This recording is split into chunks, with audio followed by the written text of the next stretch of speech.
Yup. I shouldn't be here. I feel better when I'm over here. Woke up. What up? What's going on? Appreciate every single one of you guys being patient with us this morning on the tardiness. As I was telling Chill, Capone is sick. And yeah, so he has diarrhea, and it's pretty bad diarrhea. So I had to take care of that before I came on this morning. But I'm here, and appreciate all of you guys being patient with us and waiting. But we do have a good show. If I can get this to shut up. There we go. We do have a good show for you guys today, I think. There's some pretty good things to talk about. Chris Hemsworth kind of touched on the whole I might be leaving as Thor thing that people thought that he originally said. Bob Iger is very enthusiastic about the Fantastic Four and its future, and he's talking sequels. We'll talk about Mel Gibson and the Passion of the Christ Part 2 that is going to be split in two parts. I'm very interested in this film. We are also going to talk about Matt Smith, who has been cast in Daisy Ridley's. Not Daisy Ridley's. Is going to culminate into me merging with Daisy Ridley's, but been cast in Starfighter with Ryan Reynolds and Sean Levy, and their film as the villain. There was something else on there, wasn't there? On that. We got him with the brand new trailer, Jordan Peele's movie that he's not directing but producing. So if it's good, he gets to take credit, and if it's bad, that's someone else directed that, not me. Yeah. There's some things that we have to discuss with you guys today, and we will do all of that and some more. Oh yeah, Knights of the Seven Kingdoms. That's another one. Got some information about that from HBO. So we'll talk about that as well. But you know where we got to start with. We got to start with this light-hearted Silver Surfer content. You know this dude? Your planet is now marked for death. Your world will be consumed by the devourer. There's nothing you can do to stop him, for he is a universal force, as essential as the stars. Word for word. Hold your loved ones close. Speak the words you've been afraid to speak. Use this time to rejoice and celebrate. For your time is short. It's Your is beginning. I herald no one your cares. end. There's all walking. Galactus. That doesn't look bad.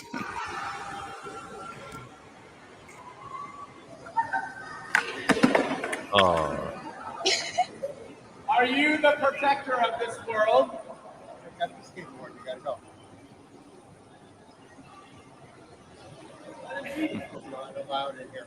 You will be hearing from Galactus. Keep it moving, please. Keep it moving. You gotta go out. Let's go. That's funny. Yeah. But like no one stopped in high fives him or nothing. Yeah, no one. Oh, I know that movie. You know, like this is a Marvel movie. Everyone should know by now. It's been 2 weeks. Yeah, nobody seemed to care. I thought it was funny. What do you do if you're in the mall and you see someone doing that? You react? Like, do you go, Silver Surfer, hey? Yeah, I'm like, oh, that's pretty funny. That's funny. I always like when people do that kind of stuff. Like when I go to the movies, when we saw Spider-Man, people were dressed as Spider-Man. When we went and saw Superman, people were dressed as Superman. Yeah, people were doing that.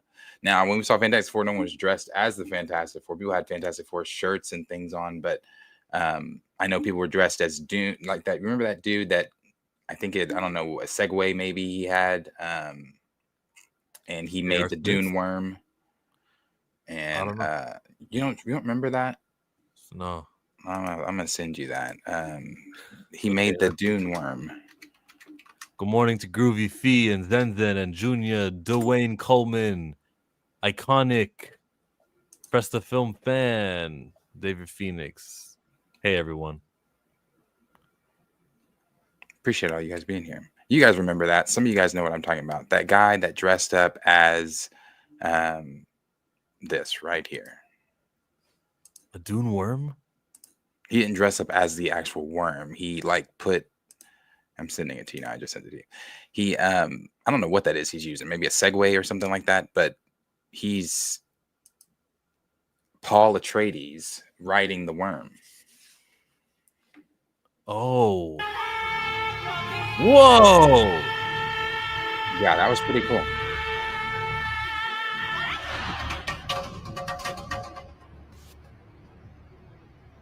That is. Oh, I know how he's doing it. Yeah. The head of the worm. That's the like he said, it's a Segway device. So he's holding onto it, steering it. Everything else is just like an extended. I don't know, probably weighs 5 pounds. The rest of it, but this is where the mechanism is. Yeah, people are always doing cool stuff like that for big movies. It's fun.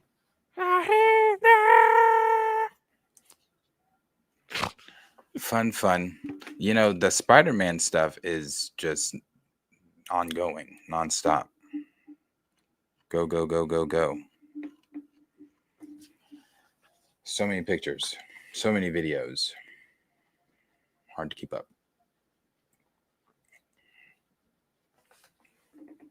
What's our, where do you want to segue first after his segue? Anywhere. Let's do the trailer for Jordan Peele. I looked at you. Okay, I'm pulling it up.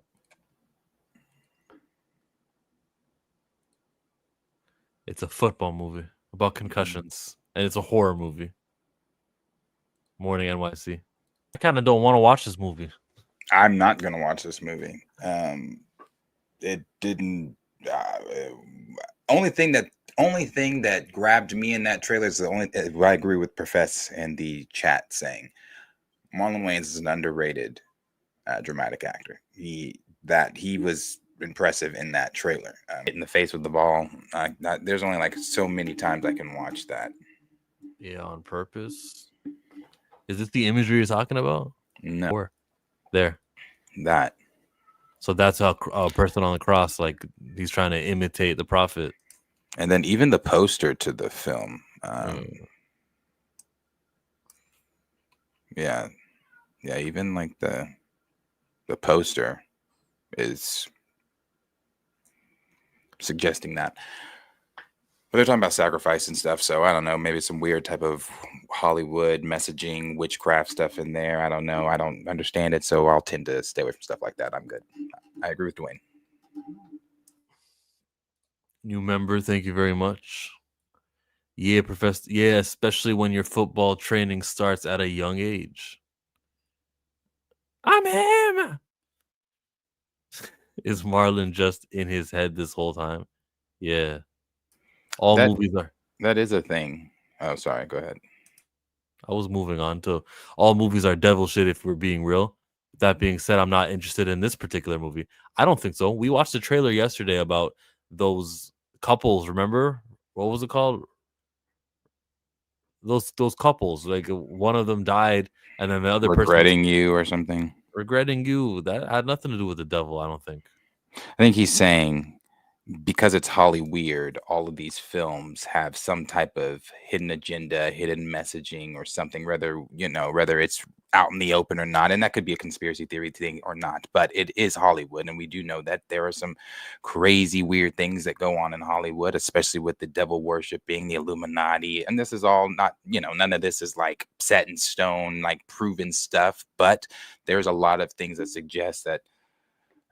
Now, as far as like the witchcraft and stuff and voodoo stuff and the other stuff that they do behind closed doors in Hollywood, that stuff is real. Now, the organization, the Illuminati itself, I don't know, but there is weird shit.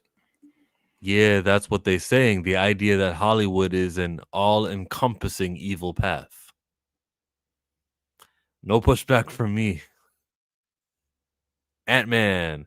Yeah, Hollywood tried to glorify demons, witchcraft, occult, hence Hollyweird.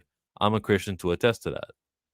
I don't believe it's all that way, but there's definitely some stuff out there. There's some stuff out there. Some. This is part of that some. But there's good stuff that I actually get behind. I don't think the Jordan Peele's last movie, Nope, where you're not supposed to look up because they had the alien spacecraft. I don't feel like they told you anything that was like gonna challenge your religious beliefs. But this, go ahead. I haven't seen Nope. Is Nope scary? Well, Nah, you I no? think it's Okay. more like mystery. What is that thing above us? And then it starts coming after you. So that's the scary part. So do they ever show the aliens? Or it's just the mystery that's there and that's alluded to that's aliens? You know it's aliens. I haven't seen it. Maybe I should check it out. Please no Illuminati talk before my coffee. Unless it's the Marvel's Illuminati. Yeah, it's more of a thriller. You'll like Nope. Yeah.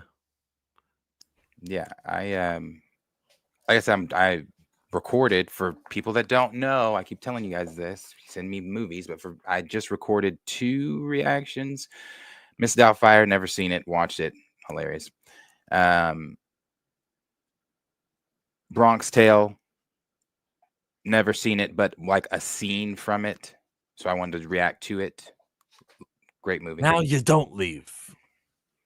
What scene was it? When he talks to her for the first time outside the school. I saw that and I saw it a while ago. You said Lord of the Rings is something you got to see, because I didn't see it either. I didn't say it's something I have to see, but I know people would want me to react to it, so I would do it. So Nope, I need to add Nope to the list. You know, I've never seen like Dumb and Dumber, Talladega Nights. These are all on the list of things friends have given me. I think Talladega Nights comes before Dumb and Dumber. Yeah, Will Ferrell. Ricky Bobby.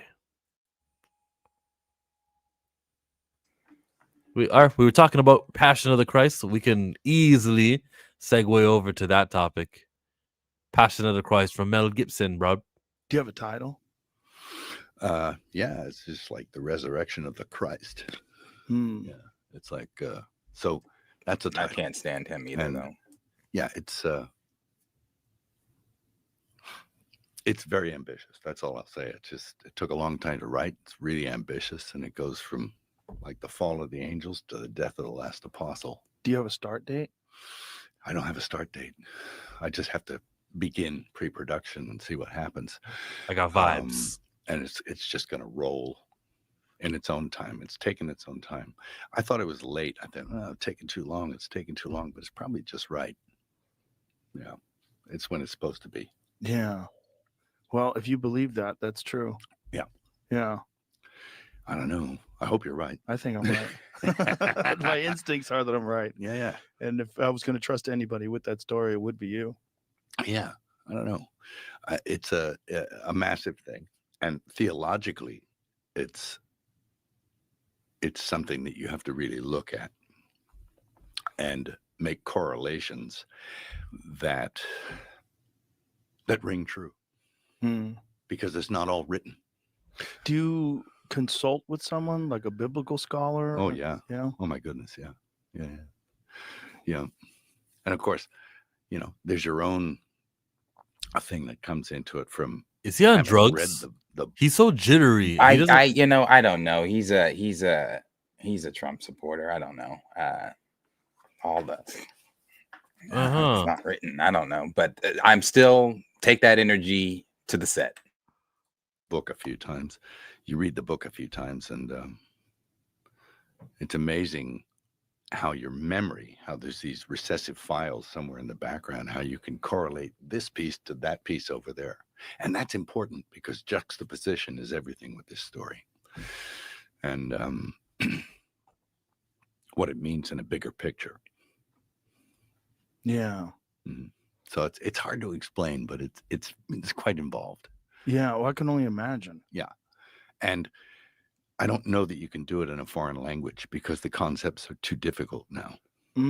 So that you may have to resort to the vernacular so that that at least is clear Is that up for debate right now with you? Yeah, it is. I'm thinking like, but like, look, have you seen these apps now where they have this AI stuff where the guy's talking German and then he switches to French and then he's Spanish and then Yeah. Chinese? And Yeah. have you seen that? Yeah. And his mouth moves and it's the same voice. I mean, it's Right. crazy what they do. So, So you're going to use that kind of a tool, do you think? you could. Will you I mean, begin it in Aramaic or in Hebrew? maybe. Yeah. Aramaic is really the kick, isn't it? But, I think I've written it in English, but I wrote the last one in English too and translated it. And then the people had to learn to speak it because I think there's only about 400 people that actually speak Aramaic still. Wow. And apparently they understood it. So I was happy about that. Wow. So that was good. Yeah. 400,000 people. Sorry. I was about to say in the world. That makes more sense. Yeah. Sorry. 400 people. Yeah. I've like preserved those 400 people. Yeah. I have ever since he did the podcast a while ago with Joe Rogan, and he didn't go into the detail there of saying it's because he's called it an acid trip. Let me see if I can find that while I'm saying this. But ever since I saw that with him, I have been wanting to see The Passion Part 2, simply because I saw The Passion, the very first one, in theaters. And 2003. yes, and I mean, growing up in church, growing up in all black church, I was in church all the time. We were in church the crack of dawn on Sundays for Sunday school. We were there for main service. My parents were a part of the choir. I was a part of the choir. I was a part of the praise team. We had children's church. We had evening service, whether we were traveling to another church on Sundays or whatever it might have been, revivals throughout the week, So I was in church all of the time. And we went as a church to see The Passion. And The Passion is a film that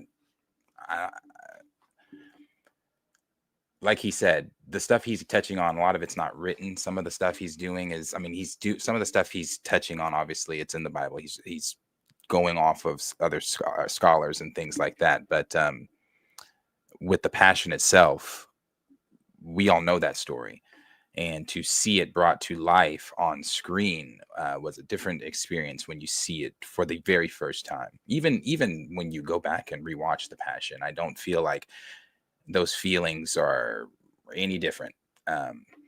But I'm very interested in this one. Very, very interested in The Passion Part 2, because we're talking about fallen angels. We're talking about going into hell. We're talking about setting captives free. We're talking like we're going deep, and I would be interested to see that, especially when you're calling it an acid trip.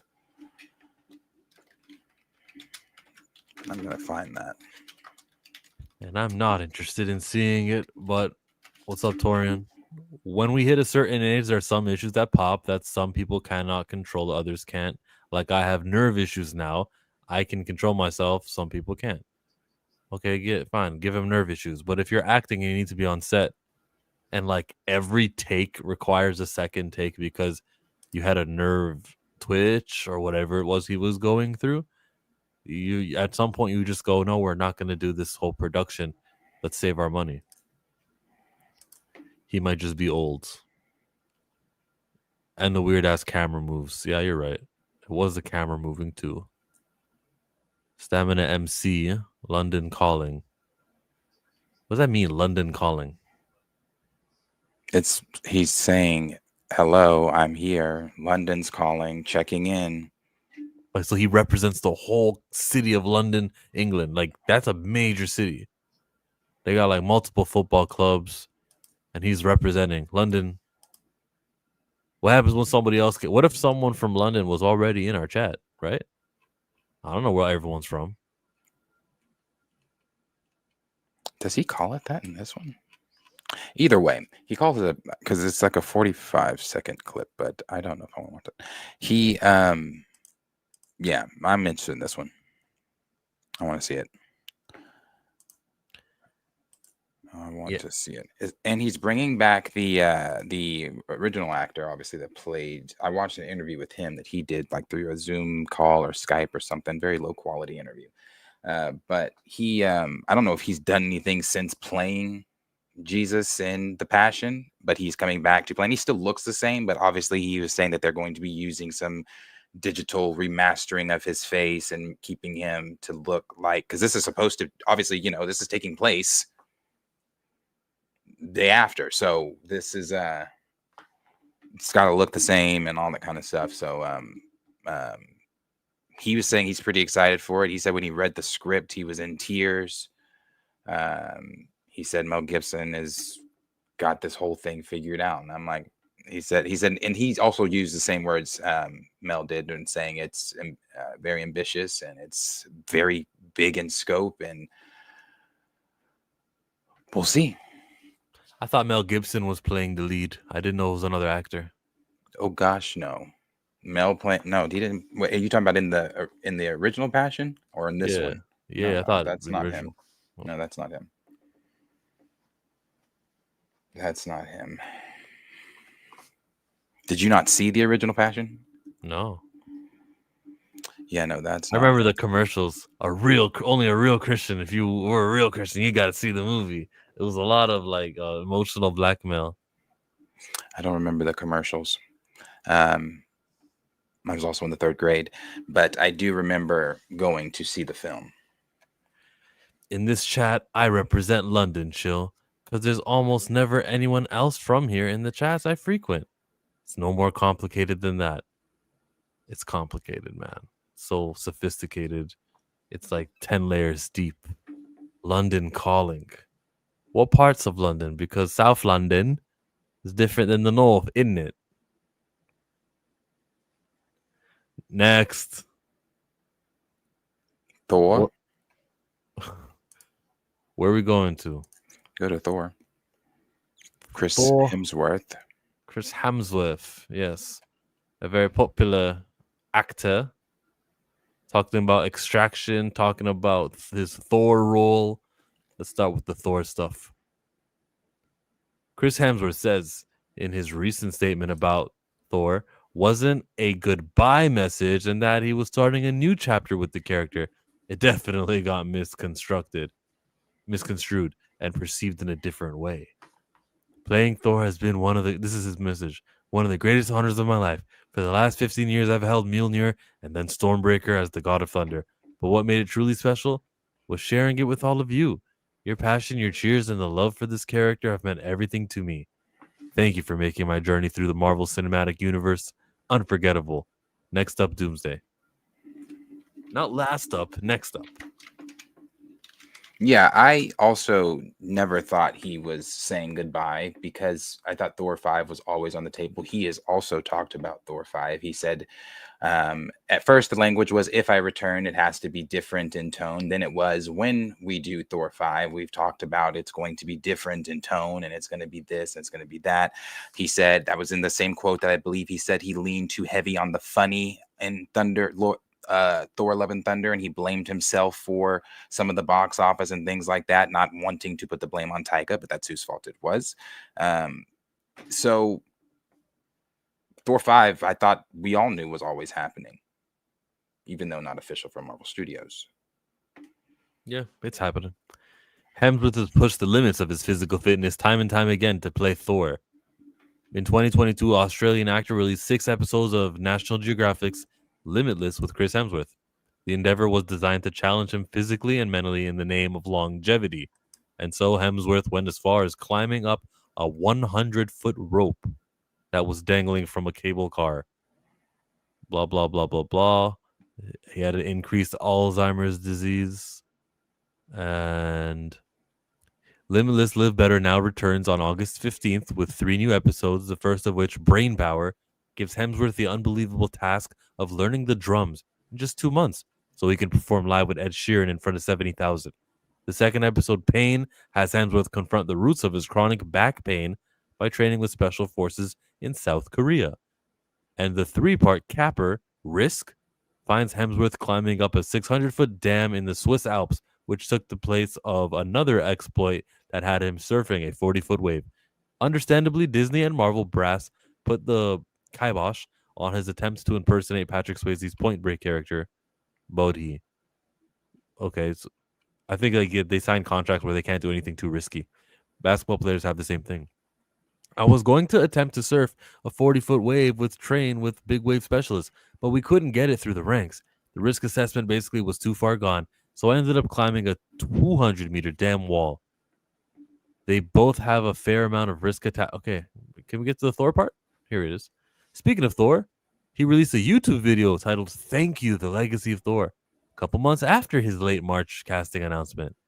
Naturally, the 2-minute video caused an online frenzy, as fans quickly speculated that Hemsworth was preemptively saying goodbye ahead of his final go-around as Thor.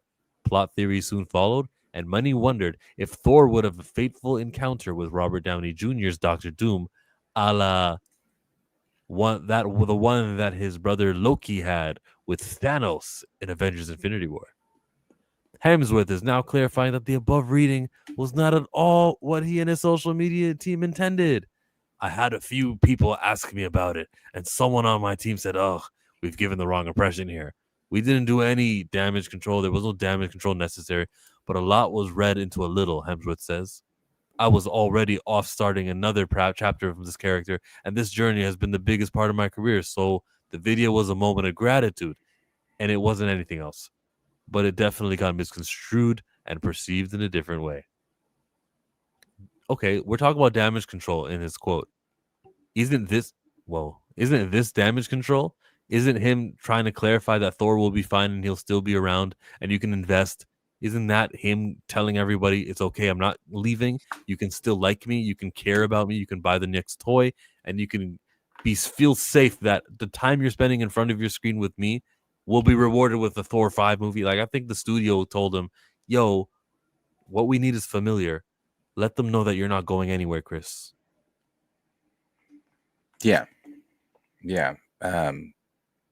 I'm sure whatever role he has that's been reported of him being some type of lead in Doomsday and what we're going to see with that, I'm sure that'll probably set him up for what we're going to be seeing in Thor 5 with him. Now, how much longer we have with Hemsworth as Thor, I don't know. Is it going to go past Thor 5, into a Thor 6, 7, 8?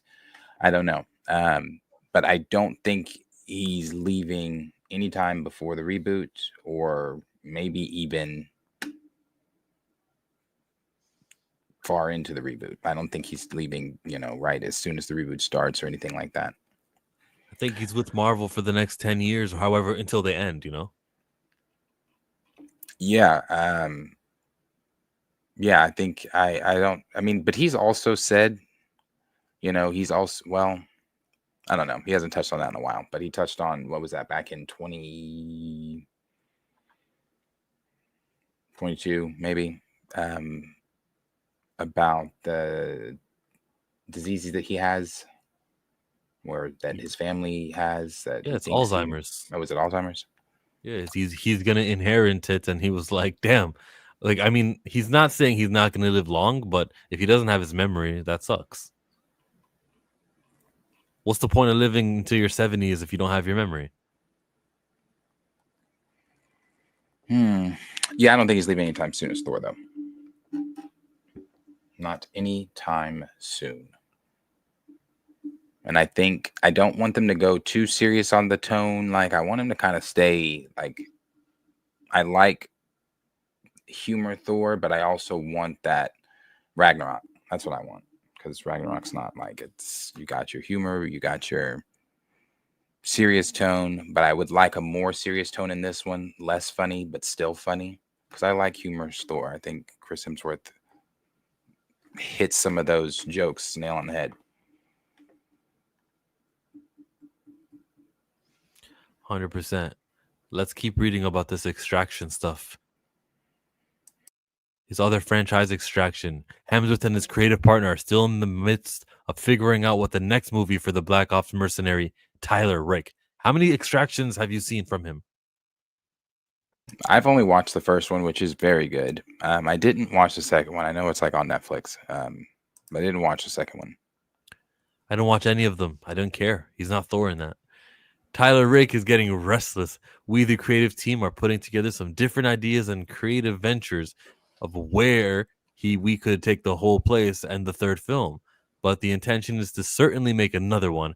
I don't know exactly when, but yeah, it'll be coming. I don't think So- that's fair to Chris Hemsworth to say he's not Thor in that.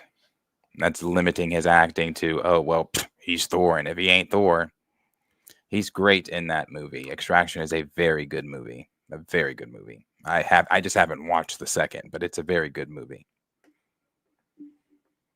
So I'm not saying, oh, because he's not Thor, I'm limiting you, Chris. No, I think you're a good actor.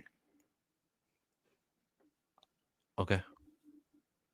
I just don't want to watch Extraction. Because he's not Thor. No, because it's Extraction, because it's a random movie. Like, I want to see Chris Hemsworth play Thor because he's in Thor, because he's part of Marvel. But aren't all movies random movies until they become something? Yes, all movies are just random movies until they get their sequel and then they get their place and they're on T-shirts and stuff. You're right. I don't care was though. just a random movie in the 70s. Star Wars was just a random movie in the 70s until it became a thing. But I'm at a place now where if I'm going to invest in a new movie franchise, I want it to be black led. I don't really have time or now what is the word? Not effort. It's like my health bar is that it's full. It's full. I've seen enough white characters. I'm good. I need to broaden my horizon. I need to accept people whose skin tone is a little bit darker than Chris Hemsworth's as my entertainment. Because I full house. If you look at my lifetime of entertainment I've watched, it skews so heavily white. I would like to expand. I want a more diverse library on my brain. So instead of Chris Hemsworth as Extraction, I'll go watch whatever Michael B. Jordan's in next. Yeah, I don't see that. Obviously, I don't have that same viewpoint. Of course, I'm Issa Rae. I always say that I support everything black, but that doesn't just in me wanting to support everything black doesn't minimize my support or like thereof of the of white folks films, of Hispanic films, of indigenous films, or anything like that. I mean, these are actors that I have been watching since I was a kid. Johnny Depp, some of these others, just because black films or I want to see black led films, I'm not then going to say, well, I'm now boycotting or cleansing my palette of white films. I think that's a little odd, but to each their own. Well, you got to go extra hard to get me to watch another movie. I got to have a reason to watch a white led movie. That's not a boycott, really. It's just my interests are, if I'm going to spend 2 hours in front of my screen, we got to have a reason to do it. Understood.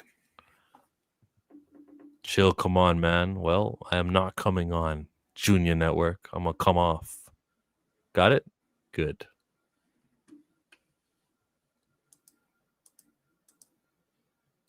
What is after Mr. Hemsworth? I think that was all he said. We could jump over to Nielsen. Because if we're keeping things Marvel, Ironheart, a show came out called Ironheart, and did it chart? Let me find it. Original. Did it chart? Yes, it did. It was in 7th place. All 6 episodes were out during that week. It was in 7th place behind Squid Game and Love Island and The Bear, Waterfront, Genie George's Sandman. Ironheart had 536 million minutes of watch time on Disney Plus. The most watched thing on Disney Plus. Remember when they say that there's about 5 things on Netflix that scored better. But this is a good news story because this is why they released 3 episodes, so that you would have so many more minutes to watch. If you guys divide 536 by 3, it's probably 130 millions of minutes of watched. I don't know. I think my math was wrong, but it's something like that. That's why they gave you 3 episodes, so that they can appear here and appear successful, appear relevant to the people who go on the Nielsen website and the people who track what is a top 10 show. Congratulations to Disney Plus and Ironheart on achieving what you went out to do. You did it. 3 episodes. If you can do 3 now I'm confused though. You're cleansing your palate. This is a black-led show. Should you not be hoorahing despite your feeling of her turn in the show to a villainous path? It's a black-led show. There were black leads in the show. That's Terrible the palette you're representation. wanting. Yeah, but the palette needs to have a person who's not a thief, a person who's not joining a gang, a person who doesn't make deals with the devil. Like that's also got to be factored in. Mm. It's just pretty garbage. So when she appears again in the MCU, if she appears again in the MCU, and she is, the rumor suggests, on the Midnight Suns, you don't support that black character there because she's on She's the Midnight leading? Suns. Because she's leading the Midnight Suns? No, a part of the Midnight Suns. That's what the rumor says. Grain of salt. Yeah, well, again, that's not a lead. I've had my fill of best friends. I'm sure Extraction has a black best friend or a guy who works at somewhere who's integral to the plot and gives Chris Hemsworth, the key. Go get him. I'm sure there's a cop who's black in that movie. I don't. The supporting characters don't do it for me. Yeah. Keep asking questions though. Like, I want you to. I want it out. This is how I feel. I've seen so much white entertainment. And I'm gonna continue seeing white entertainment. When they do a new Star Wars you Starfighter, are. You're when I going see to a continue to see white entertainment. We're going to go watch white entertainment in Spider-Man. We're going to go watch white entertainment in Avengers. We're going Superman, to go watch white Supergirl, entertainment in Avatar, despite them being blue. Those are white folks. We're going to go watch white entertainment in the upcoming Netflix shows, the upcoming HBO shows, Harry Potter shows, white-led entertainment. I mean, when you go places, there are white folks. so I'm I'm not. invested. I'm not. I am pro-black. Make no mistake of it. But I am also not of the mindset that I only need to be around black folks, or I only need to do this with black. That's never been my mindset. And if this is a news flash for you, or a breaking point for you, or oh damn, I didn't know this about Darius. I like all people. I'm going to involve myself with all people. If my morals align with your morals and my views and belief points align with yours, and we can get along and vibe well, I don't give a fuck if you're purple, blue, red, black, yellow. My best friend's an atheist. I'm a believer. That's not my business. So I don't subscribe to only black. I just don't. I am pro-black. I support everything Who's- black, but who's I don't. subscribing to I only? don't just subscribe to just black. Who was that? Who said that? Did they only subscribe to black entertainment? You said you're cleansing your palate. You've had your share and feel of white entertainment. So if you're not saying that, I would choose my words a little more carefully. Well, you're interpreting my words to mean that. I think each time I said it, I was talking about how I've seen so much white entertainment. If I'm gonna have a new franchise like Extraction enter my entertainment sphere of my library, is what I was talking about. My bar is full. I was saying that I'm still gonna continue watching all the programming that I like, Star Wars and all the franchises that I really love. Right, like it's gonna take some more to get me to watch a white guy led thing.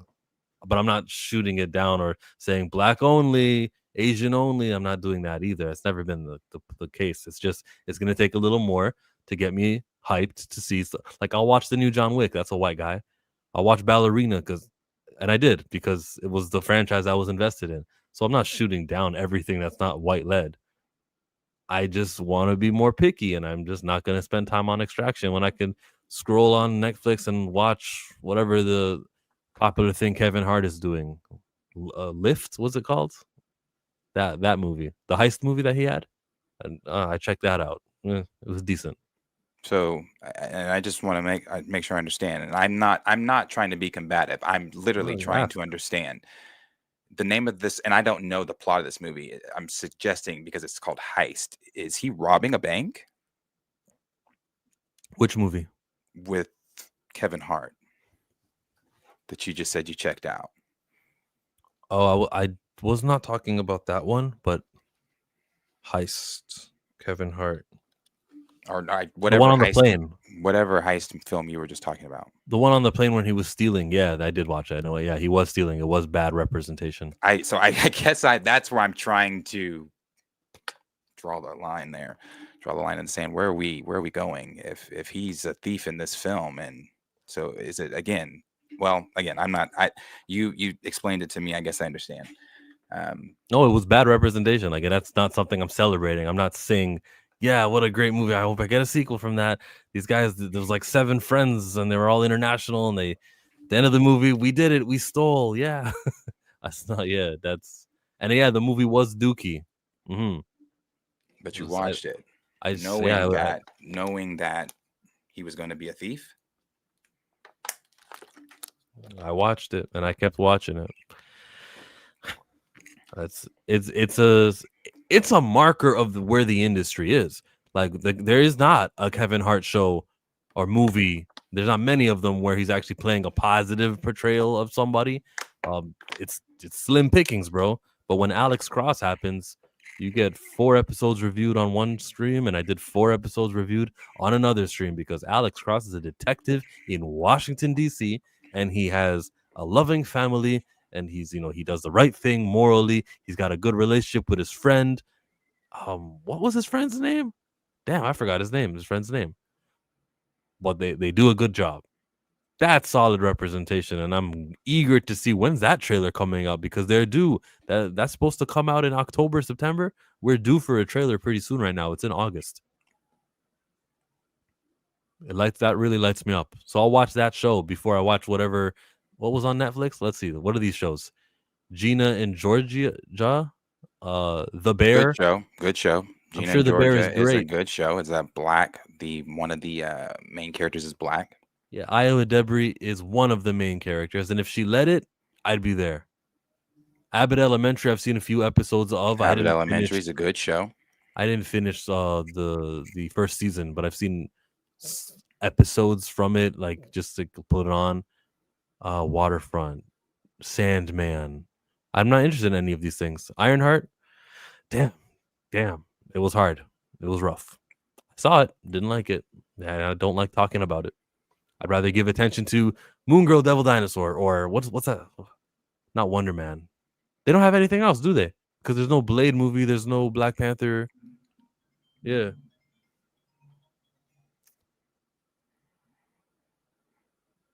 Yeah, well, as a media lover, I'm going to consume all kinds.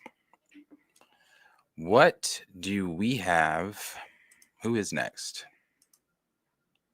on today? Let me see. We can go to Matt Smith. Let's go Matt Smith.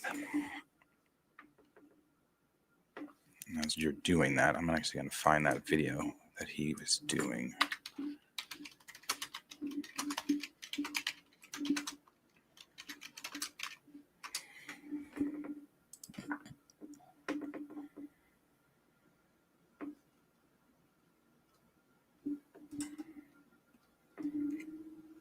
Or Knights of the Seven Kingdoms.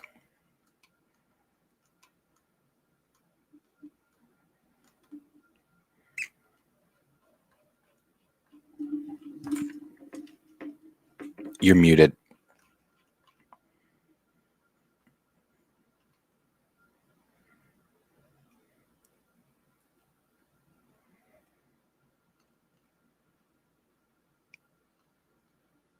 He talked about this. It was on the Happy Sad. You're back now. Confused. Okay. I was gonna say like Avatar 7 Havens is black led. I was gonna say Knight of the Seven Kingdoms. We don't know that. Don't believe that, chat, because we don't know that. Her skin was pretty dark. She was Indian. We don't know that. I don't know. That hair looked pretty black to me. We don't know that. Like an African adjacent. She was from the Earth Kingdom, right? Isn't Earth Kingdom Africa?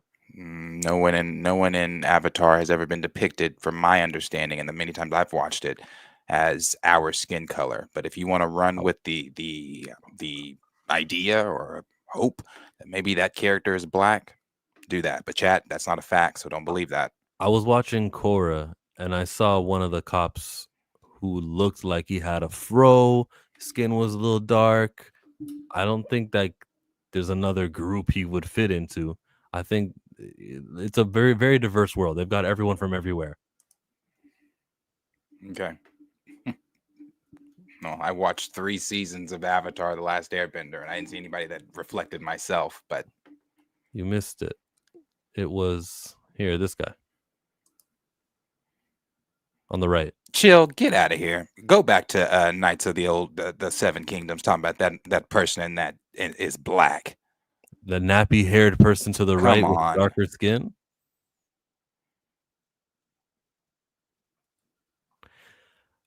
He's black.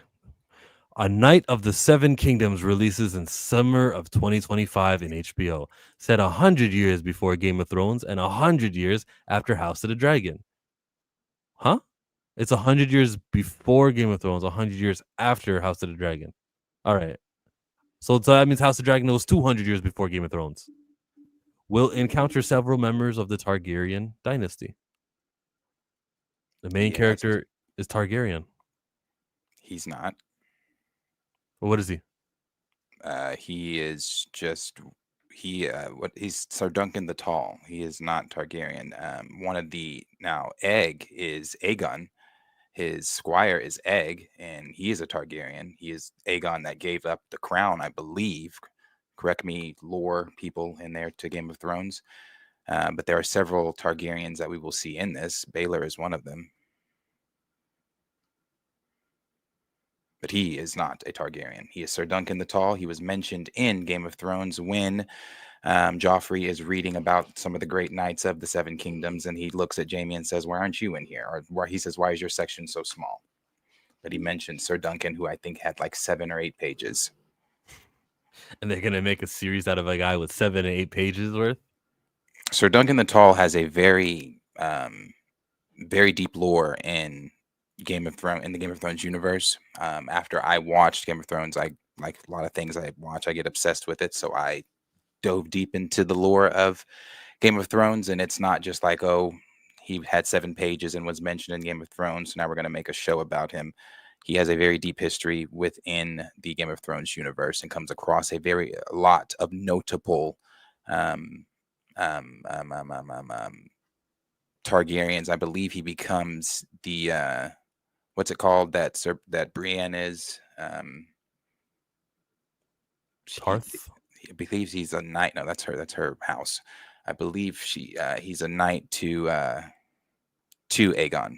I don't believe this Aegon gives up the crown. I believe he's knight to Aegon, like the knight to Aegon. So no, it's not just a random guy. We'll see what they do with it. I mean, I'm a fan of Kingsguard. Thank you, Kingsguard. Kingsguard. Thank you. I like this franchise. I like, if you're going to build the world, it is what it is. We can build the world, and you can pay these actors what you're not going to have to pay Jon Snow and everyone else from that era. But as much backstory as you're going to do here, what would really, really entice me is what are the heroes up to after Game of Thrones? So another prequel series, cool. I'm not saying I'm not invested in it. I love this stuff. You can make me care about it in the world. You can introduce me to new places, but I want to be introduced to these new places so that Jon Snow can, do what he's got to do. So that what's the other Stark girl who said what's west of Westeros? I want to see what's west. Let's follow that. That's a good series. That's a concept for a new show.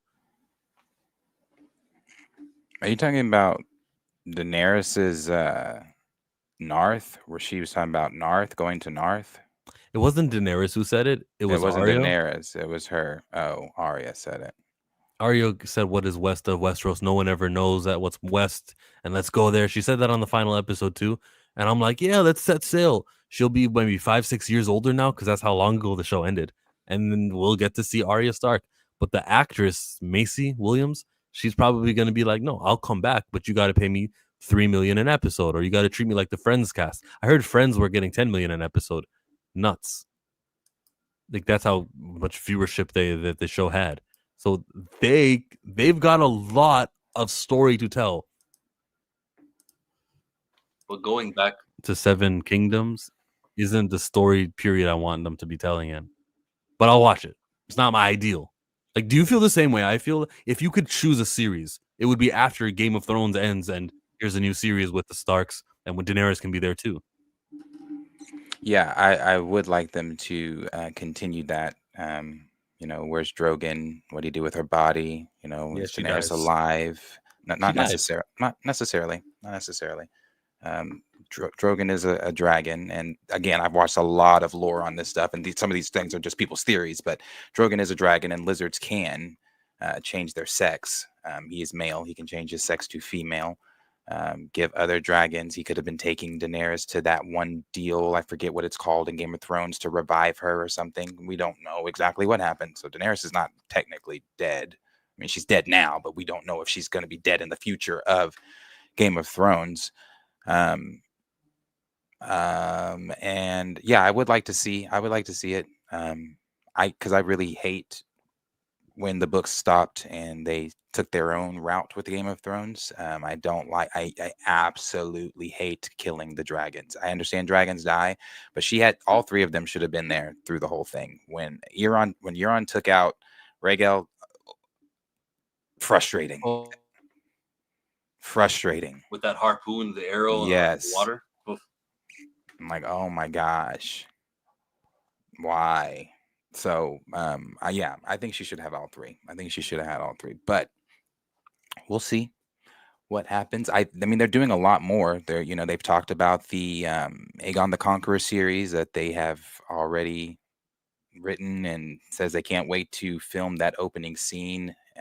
They've talked about, and I've seen people talking about, oh, well, the Aegon series is going to be boring. I mean, he conquers everything until he gets to Dorne. Not necessarily. Those other houses gave up. They gave fights, but I mean, of course, he has his sister wives, and he with their two dragons, and he's got. Uh, um, why am I blanking on the biggest dragon's name? But he's got his dragon. It'll come to me. Somebody will probably beat me to it in the chat. But those were some good fights before. I mean, obviously, when he gets to Dorne, that's the real fight, because Dorne was never conquered. He never conquered Dorne, but that's that. I still think that would be a very good series. There's some other series that they're working on in between then that I think would be very good series. But I also do agree, starting up again with where's John, where's some of these people. But then it's also, do these characters, or not characters, the actors care? I thought Kit Harington recently said, now, if again, you put enough zeros on the back of a check, anybody's mind can change. But he did recently say something about he's not interested in going back to that world or something like that. Okay. Not everyone knows about the Dorne thing that that he conquers all the way to Dorne. So some people will still enjoy it, believing every fight is realistic. I mean, but dragons. You're Yeah. getting dragons, and not just dragons. You're getting three of the biggest dragons. No, Kit was going to come back. They couldn't work it out. The story, I mean, he was going to come back, but he had story. He had a creative control. He was Bret Hart. It's got to go the way I want it to go. That when these actors have options, I think that WB. Here's my theory.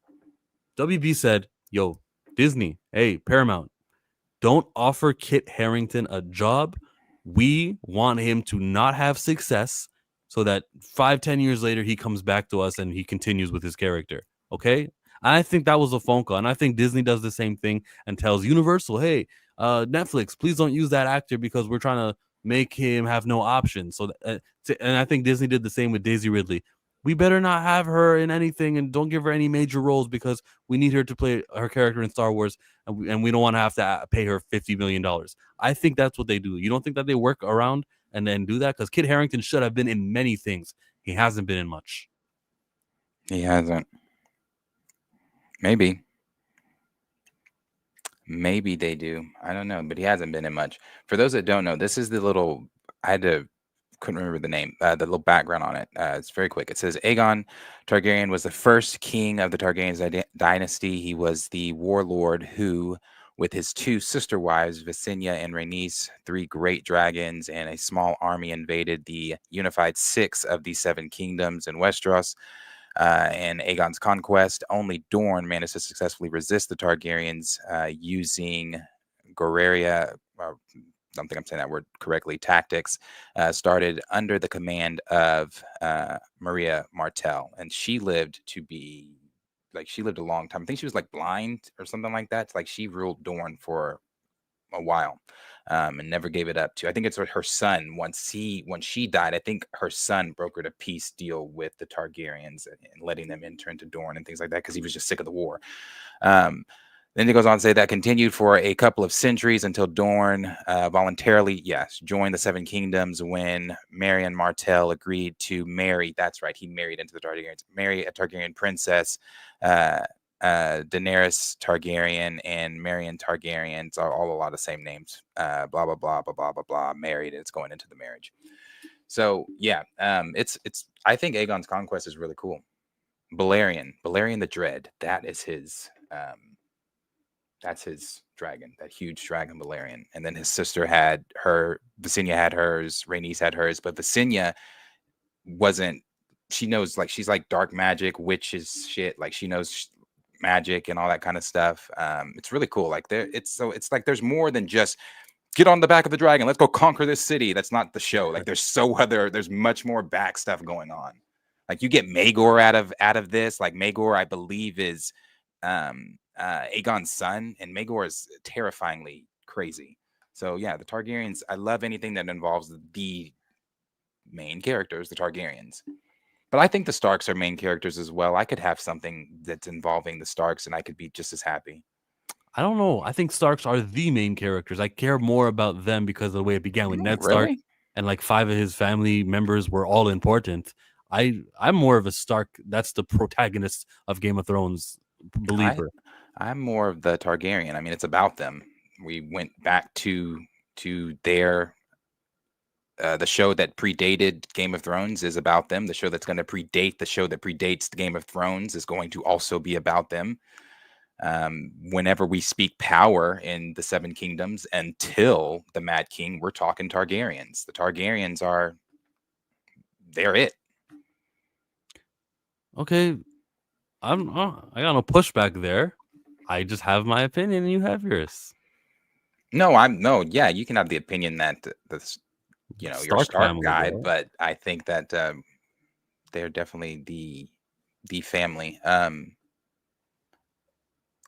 I think that it's a lot of them though too. The Lannisters, I consider the Lannisters to be fucking main characters as well. Okay, who was the lead actor? I know it was an ensemble cast, but the face of the show was Jon Snow when we got to the end of it. Yeah.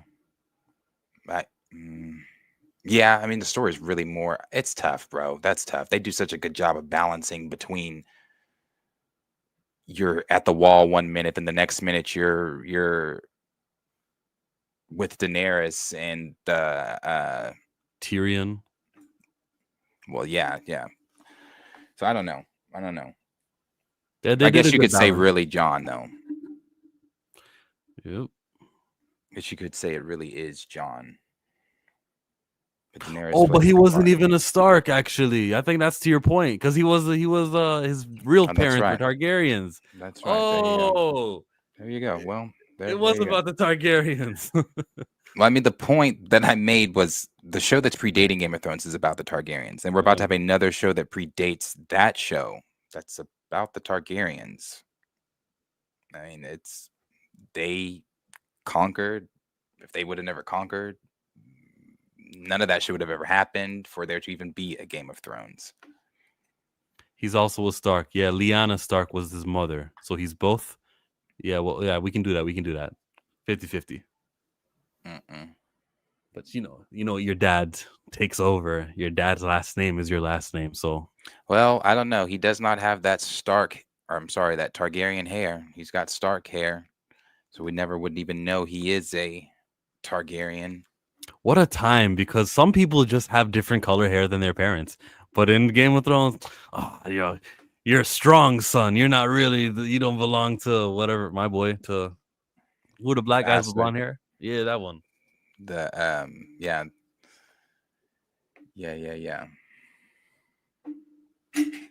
Who are they? What's his name again?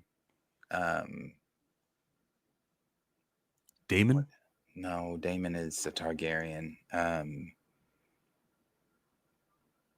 Damn, what? They're fucking related to the sea snake guy? Yeah, but what's their last name? I don't remember. Snake remember. House of the Dragon. Valerian. Yes, House Valerian.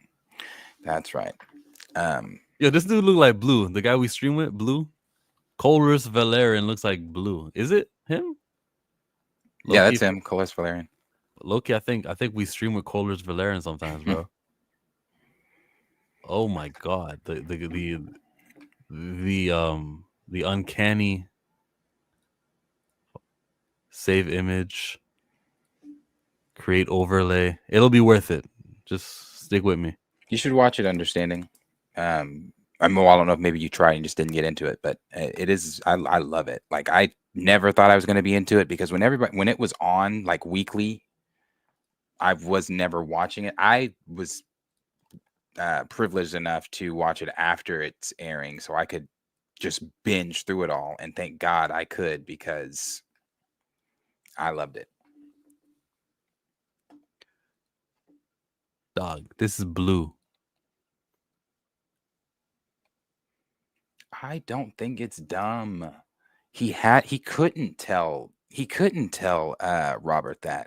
Robert was obsessed with killing the Targaryens because of, everything that happened during the war that put him on the throne.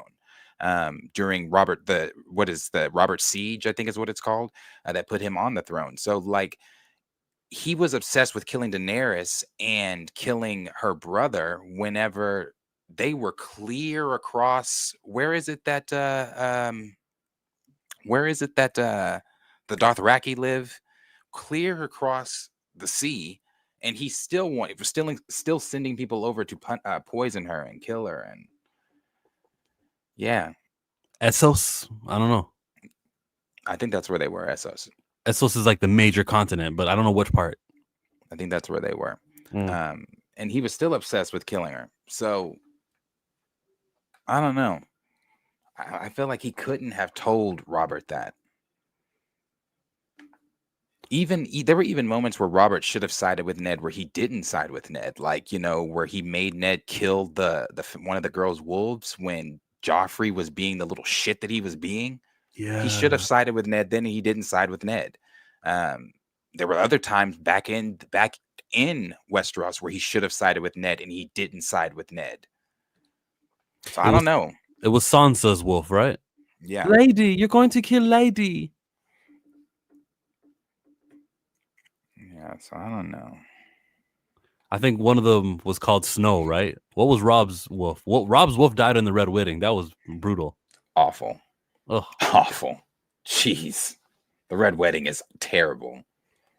Does Arya still have Nymeria? No. Nymeria saw her and she was sniffed her, and there's like, you're not even the same person, and then walked away. Well, it wasn't so much that. Nymeria had become the leader of that pack. So she had a whole new family, wolves that were depending on her and everything like that. So they made that eye contact and she was like, Nymeria, come with me. But then like the camera view at least gives the sense that Nymeria is thinking about the other wolves because they start panning on the other wolves, then back to Nymeria. And then she just turns around.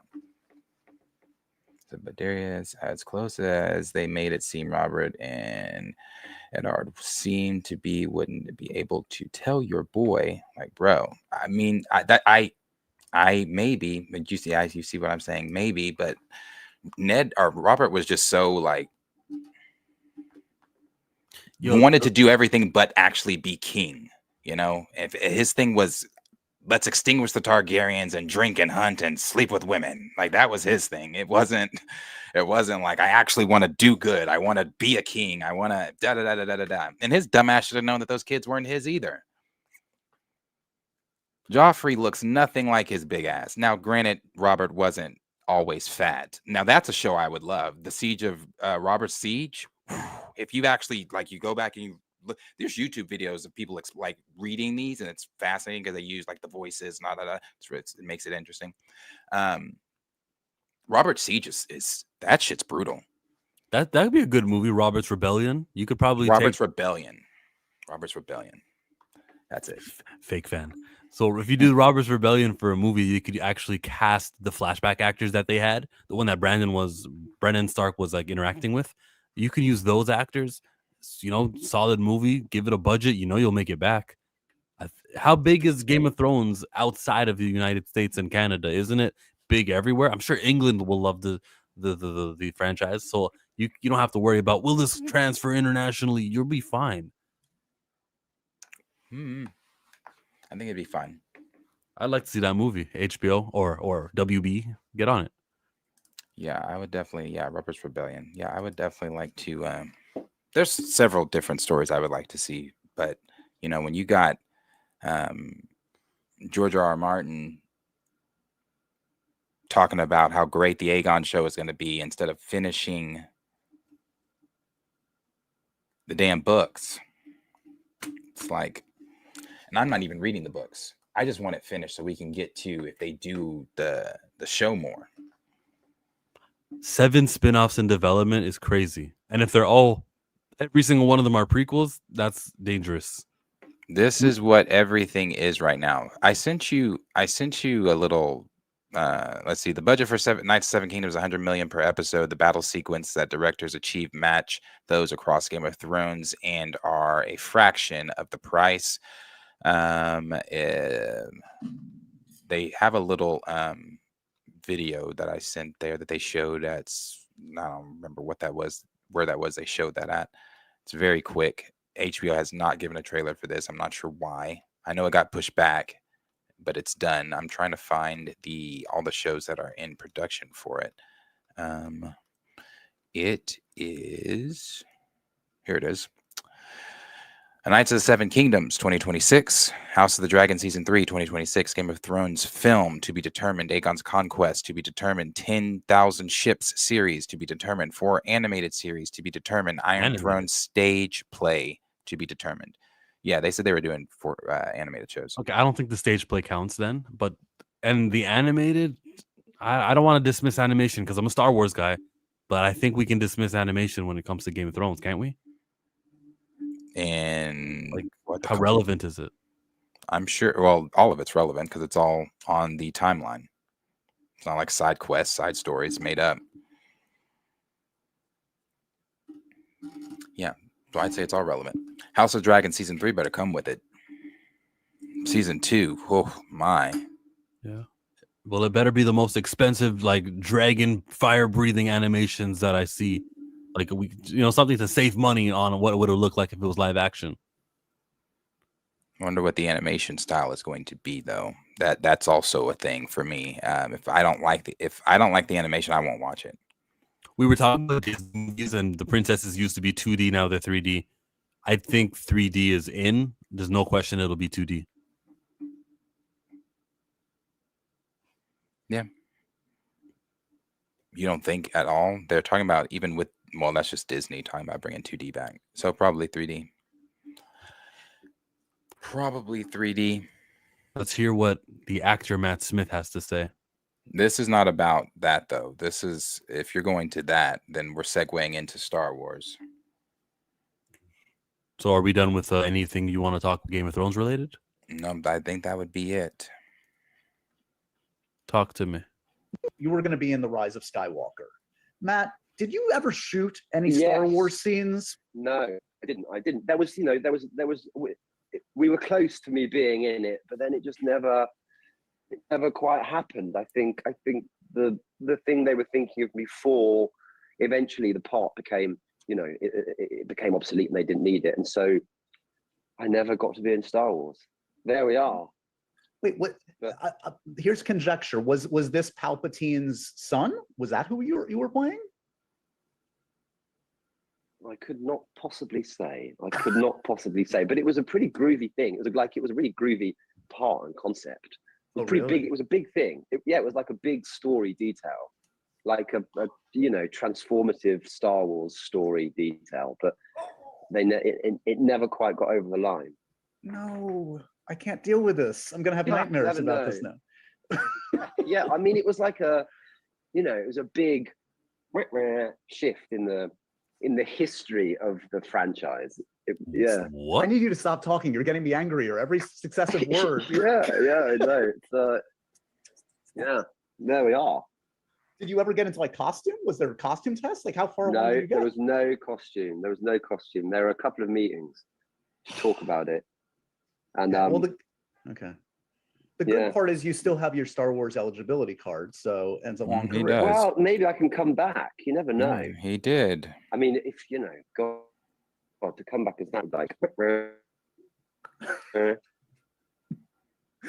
This is the worst. Yeah. This is the worst possible time for the phone to cut out. Just so you know, the worst possible time. Oh God, I hope. Sorry, it's because I'm in Spain and the internet's really shoddy in our hotel in the middle of Caracas. Sorry, my friend. Yeah, that Yeah. was the worst time. Yeah, so I saw people saying like, Matt.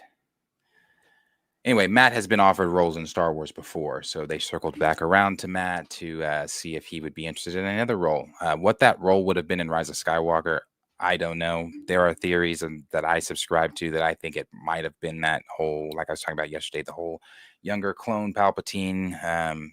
Instead of going with Ian McDermott, they might have gone the younger route and even botched the story more. But I would have liked to have seen a younger Palpatine in 2019 Rise of Skywalker when Palpatine's voice comes over in that final trailer they gave. I was instantly like, oh my God, now I really have to go see it. So if they would have done a young Palpatine, I probably would have been interested in it. In today's hands, I don't know, but he was already offered a role and he's still playing the villain, and he's been offered a role that he's taken now in Star Wars, and he will be the villain in Starfighter. That is Sean Levy's film that is going to be starring Ryan Reynolds. Well, he said he can still come back. His character can still return. And if he's playing Palpatine's son or the clone of Palpatine, and that's the villain in Starfighter, isn't that like, you see the connections I'm making? Maybe he is playing that character. And I hate that. A clone of Palpatine? Yeah, because at this point you've exhausted with Palpatine. Like, you've already ruined that story with Rise of Skywalker, with the route you took with that story. So somehow the line in Rise of Skywalker was somehow Palpatine. That just ruins it right there. Somehow Palpatine survived. Somehow. So what? So in Starfighter, is that the somehow he survived again, and he's just here younger again. I know, like, you're exhausting Palpatine. You clearly don't know what you're doing with Palpatine. Leave him the fuck alone. See, you don't get it. The clones are all Matt Smith. They're all clones. And one of them breaks out and it goes, this must mean Sheev is dead. And then he kills like the other 200 tubes of clones and he goes, I'm the only one around. And we go, oh, he's bad. You know, it worked for Avatar too, like The Way of Water, where they just cloned the villain from the first movie. And we went, okay, you're the bad guy now. Yeah, again, I just don't think that works here. Palpatine has literally been the villain since episode 1. Now we're doing spin-offs and he's still the villain. So how big is this galaxy then? Is it this big, that big? Like, how big is it? Because if it's just Palpatine showing up every single time to be your villain, and every time you have other little villains, it's like, oh, we used to work for Palpatine, but we secretly still do. It's like, okay, no. Because again, like I said, there's lots of other people in this galaxy that you could be using. I don't want to rant today. That you could be using. I don't want to circle back to Palpatine. I don't. I love Palpatine, but I don't love what they're doing with Palpatine. It feels like the universe is small. The galaxy is small. I know. And that's why they went to a second galaxy in Peridia. And if I see Palpatine there, it'll be a problem. Nothing but dirt in Peridia. You go to another planet and it's dirt. Why did you say that? You don't know that. There could be advanced on Peridia. Yeah, on the galaxy of Peridia, there's everything. All right. Now, I understand my fandom in Star Wars is a bit bigger than yours. Star Wars put out a synopsis of Peridia. It's not advanced. Nothing's there. It's not advanced. What you saw on Peridia is what you saw on Peridia, other than what we're going to get when he goes to wherever the father's pointing. So they haven't discovered electricity in Peridia? Did you see any signs of electricity when you were galloping in the desert with that dog on the back of that dog, a Sabine, or when those little Ravagers came out, or the little turtle people that weren't advanced enough? Did that? No, it's barren. It's desert. It's Tatooine, but in a different universe. Who wrote that book that Peridia is not advanced? It's not. They didn't say it's not advanced. They gave a synopsis of the planet. You would have to go to StarWars.com. Is Peridia the name of the planet? I'm speaking of the galaxy. What's the name of the galaxy? Oh, clearly it's the unknown regions. We don't know. It's yeah. There's the Chiss are in the unknown regions. They're way more advanced. I mean, there's the Palpatine knew of the unknown regions. That's why he stayed away from it, because you've got the Gris, you've got the Chiss, you've got the Yuzhan Vong. I mean, and the Yuzhan Vong aren't more advanced because they don't believe in technology and things like that, but you've got other fractions out there that are way more advanced than the stuff we've seen in the known galaxy. Are the Chiss the same place that Thrawn is from? Yes, and they But are that's force part of the same. sensitive. Okay, are the unknown regions part of the main Star Wars galaxy? They're not. They're not in the galaxy. Okay, I thought otherwise. So unknown regions means you're not in the same galaxy anymore. I thought the first time we ever visited another galaxy was in Ahsoka season 1. This new galaxy is called Peridia, and we were just on one of the planets on this new galaxy. The unknown regions. Exegol wasn't in the unknown regions. Where is Exegol? Zeb isn't from the unknown regions. No. Zeb Aurelia? No. No. The unknown regions, you would be correct on going to a different galaxy, because you did that by way of the Purgle, and that's the only way to do that. So, yes, in that galaxy, yes, I'm in the unknown regions. That's where you get the Gris and all the Yuzhan Vong and all that stuff. Where Peridia is in this galaxy, I don't know about the galaxy. I'm sure I would assume the galaxy is advanced, but Peridia itself is the Tatooine of that galaxy. So we travel to another galaxy to literally go to Tatooine. Gotcha. Let's do another one. So Star Wars, Game of Thrones, Ironheart. We're going to be in the Rise of. Sorry. What else is there to chat on? Cold Storage with Liam Neeson. What's that? Start. It's a comedy action movie, I think. Okay, let's give it a trailer reaction. That's unclear. Oh my God. What is it? I don't know. But it's big.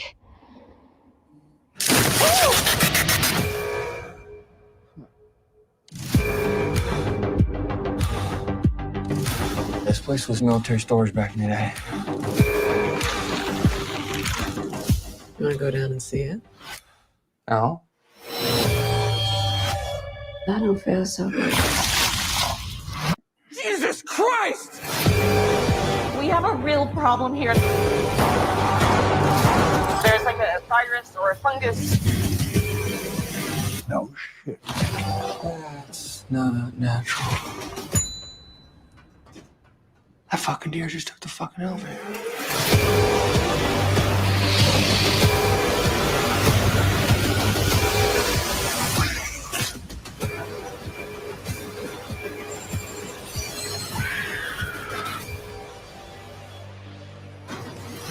Keep Travis calm. Heard my name. Is he talking about me? Could you please ask him to shut the fuck up? What's he saying? We're gonna be fine. That's another one that's I'm like, probably not. A deer taking an elevator. It's pretty out there. You saw the heads exploding, but probably not. Yeah, probably not. Probably not. In other news, Dave Franco said he's open to playing Luigi Mangione in a biopic. He has been fan casted. We've got like a couple. Like there was another CEO that was shot up, the one who owned BlackRock, or the housing. What do you call them? The monopoly people, like one of those CEOs, killed her. But they don't act like he killed her. They act like he shot someone who works at the NFL. Like that's like the official story, because they don't want more people shooting CEOs. I don't think Luigi's gonna be alone. I feel like Luigi's He's the first of like one of Oh, those. he's definitely the first. He You is know? most definitely the first. I saw funny TikToks, people saying, "Yo, instead of being a school shooter and taking it out on all kids and everything, why don't you guys like do that? We might actually like you." Like people are encouraging mentally ill people who grab machine guns and stuff, encouraging them to go after a CEO instead of going after kids. And I'm like, I don't think I can co-sign this. Yeah, But like no. that's the world we live in. Yeah, no, I can't co-sign it either, but Oh. that is the world we live in. It's like when you get on TikTok, and now this one, when you get on TikTok and you see people saying, I don't know, whoever's going to do it, somebody do it, blah blah blah. But when you have decisions and things that are affecting people's personal lives, yeah, Luigi's not going to be the only one. He's not going to be the only one. They made the decision the other day to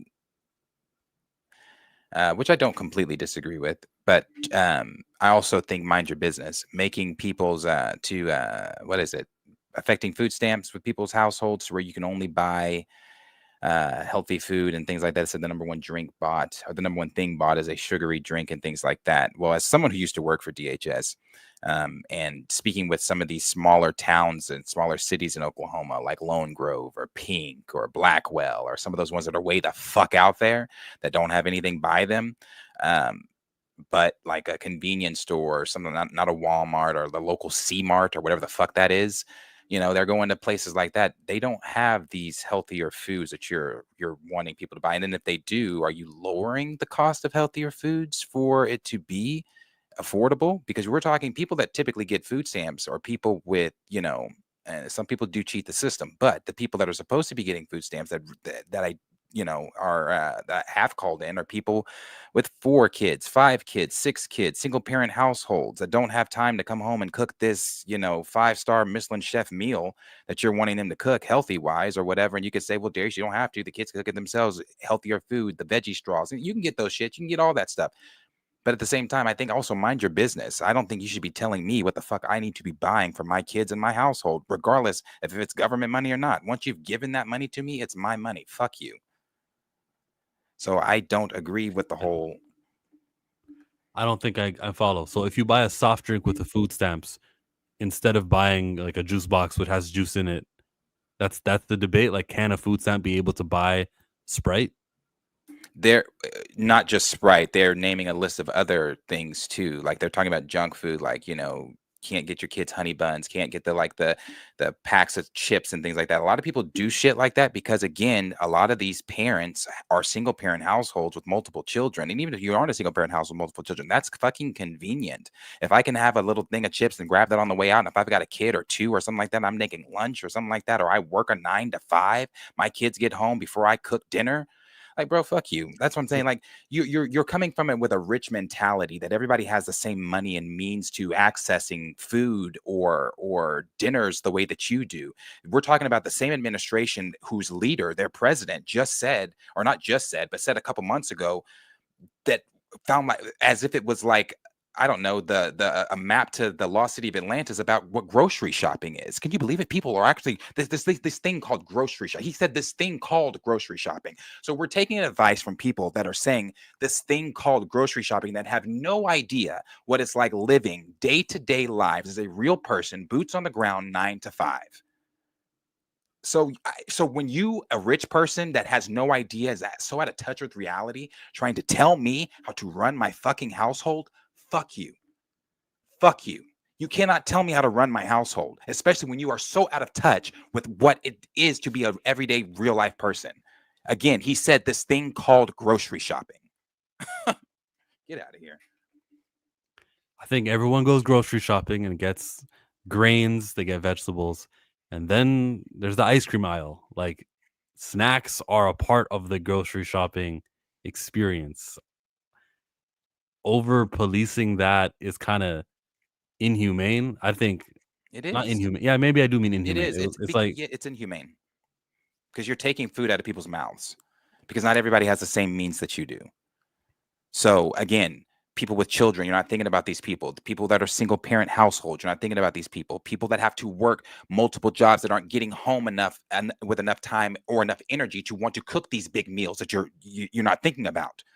But you're thinking about, because I have all this energy and I've got a maid and I've got this and I've got access and I'm a trust fund baby. It works for me. It's crazy. Luigi definitely started something. That's messed up. Yeah, that Darius, you're looking forward to Ed Gein miniseries movie next year? Do I know that one?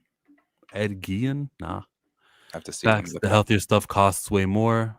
Eating, but isn't it a food stamp? What does a food stamp say? It says buy one item, right? Or does it mean an item that is only $7? Wow, what does it say on food stamps? What do you mean? Was it say on food stamps? There's no. We can't buy. Well, certain states can buy hot food. Certain states can't buy hot food. I know Oklahoma is one that you cannot buy hot food. Like you can only buy, refrigerated. So if I reach into my pocket and 3 food stamps are out, what can I do with 3 food stamps? Like, what is the value of it? So it doesn't really work like that. They're not literal stamps. It's a card, and it's a card that gets loaded with money. So some people I've seen get $1,300 on their card. Some people get it's $1,600. only eligible at the grocery store. Correct. So can I buy things that are not food, but they sell like Windex at a grocery store? I can still buy that. Not with gotta your be food stamp card. It's got to be food. So they already restrict what you can buy with it, but they don't restrict Doritos. They don't restrict you going to a 7-Eleven or a convenience store and getting a Slurpee or a Monster or a big drink or candy, or going to the snack aisle and doing stuff like that. They don't restrict you from doing that. But again, some people with kids and things like that, it's just convenient. My family's middle class. I'm not about to sit here and sound like we were comfortable, I guess. My mom owned a child care facility, home daycare. She converted our garage, 3-car garage, turned it into a daycare. She did that for years. So we were comfortable, but we had stamps, and I can't tell you how many times that was just so convenient because my mom, running a daycare. Yeah, the kids, she closes at 6:30, but she's not out of there at 6:30. Sometimes mom wasn't coming into the actual house until like 11 at night. So we weren't, and that's with 4 kids. So sometimes we didn't have dinners cooked. And sometimes so it was fend for yourselves. And so the fast food restaurants right there, food stamp, boom. Makes sense to me. Crazy. Fresh foods don't last. You buying groceries all the time. That's right. It doesn't. Basically, elitists are making the rules. That WIC card. WIC. WIC is another government-assisted program, which is basically what they're trying to reduce food stamps to, being WIC-approved stuff, WIC is like more for like children with or parents with newborns. You can get formula with WIC. You can get like milk is WIC approved. I know my mom, when she would do the daycare grocery shopping, she was WIC approved through DHS because she was DHS whatever with the daycare. So she had a WIC card that she can get daycare food with the WIC card. It's all crazy. But I think, again, when the government starts trying to tell you how to run your household, like, you're giving me the money. Thank you for that. And I'm appreciative of that. But once you've handed me that money, what I do with that money is my business. That's why when people are homeless on the side of the street, I don't hand them money. Like, you hungry? Okay, let's walk over here to this McDonald's, this Taco Bell or whatever. I'll buy you something to eat. You need a blanket? Okay, let's walk over here to this Goodwill. I'll get you a blanket. Once I give you that money, I can't dictate what you do with that money. You want to go get some liquor? You want to go get a 6-pack? That's your business. And the nerve of the government to pretend like they care about the health of your kids. Like, you're not buying healthy enough things for your kids. When if you cared about health, well, in America, hospital visits are so expensive. The ambulance is expensive. Everything. I think it's hypocritical and it's just elitist. Yeah, it's disgusting. Yeah. How did we even get here? What are we talking about? What are we talking about? Something about Trump. Something about this movie that we were reacting to. Cold storage. Yeah. They got a deer. Oh, Luigi Mangione. That's because that trailer was awful, but Luigi Mangione was what took us there. That's funny. Mm-hmm. Come to Canada, free healthcare. It is. It is free in Canada. You know what people say? But you have to wait in a line. Okay, go start a podcast. I'm sure before the end of the podcast, you'll be dealt with and your health will be fine. Like Who says that? Like Canadians are saying that, or Americans are saying Americans will say that That's because they don't want to insane. admit they're worse. They want to say, but you have to wait in line, huh? What about the wait times, huh? Okay, so what? I would wait in line for free healthcare any day. Any day. Free good healthcare? Yeah. Any day. You know, as I've obviously gotten older, these are things just never thought about, you know, until adulting became a real thing. You just never thought about. But yeah, no, these are things that I fucking care about, and I want my fucking government to get their shit together. Just like I want the MCU to get it together. This is coming from Daniel Richman. Daniel Rickman says, just imagine if Spider-Man Brand New Day ends up making more than Avengers Doomsday. How realistic is it for this movie to make more than this movie? I think it's very realistic, and I think that's a very good question that he posed. Very good conversation having question he posed, because I think it's very realistic. I think it is. I think it could happen. I think it could happen. I'm not going to put any bets on it right now, but I think it could happen. You shouldn't put any bets anymore, Darius. Oh, no. I'm still going to be betting. But I think that it could definitely happen for sure. The hype that is around this movie, did you see the most recent picture of him standing on top of the car? It looked like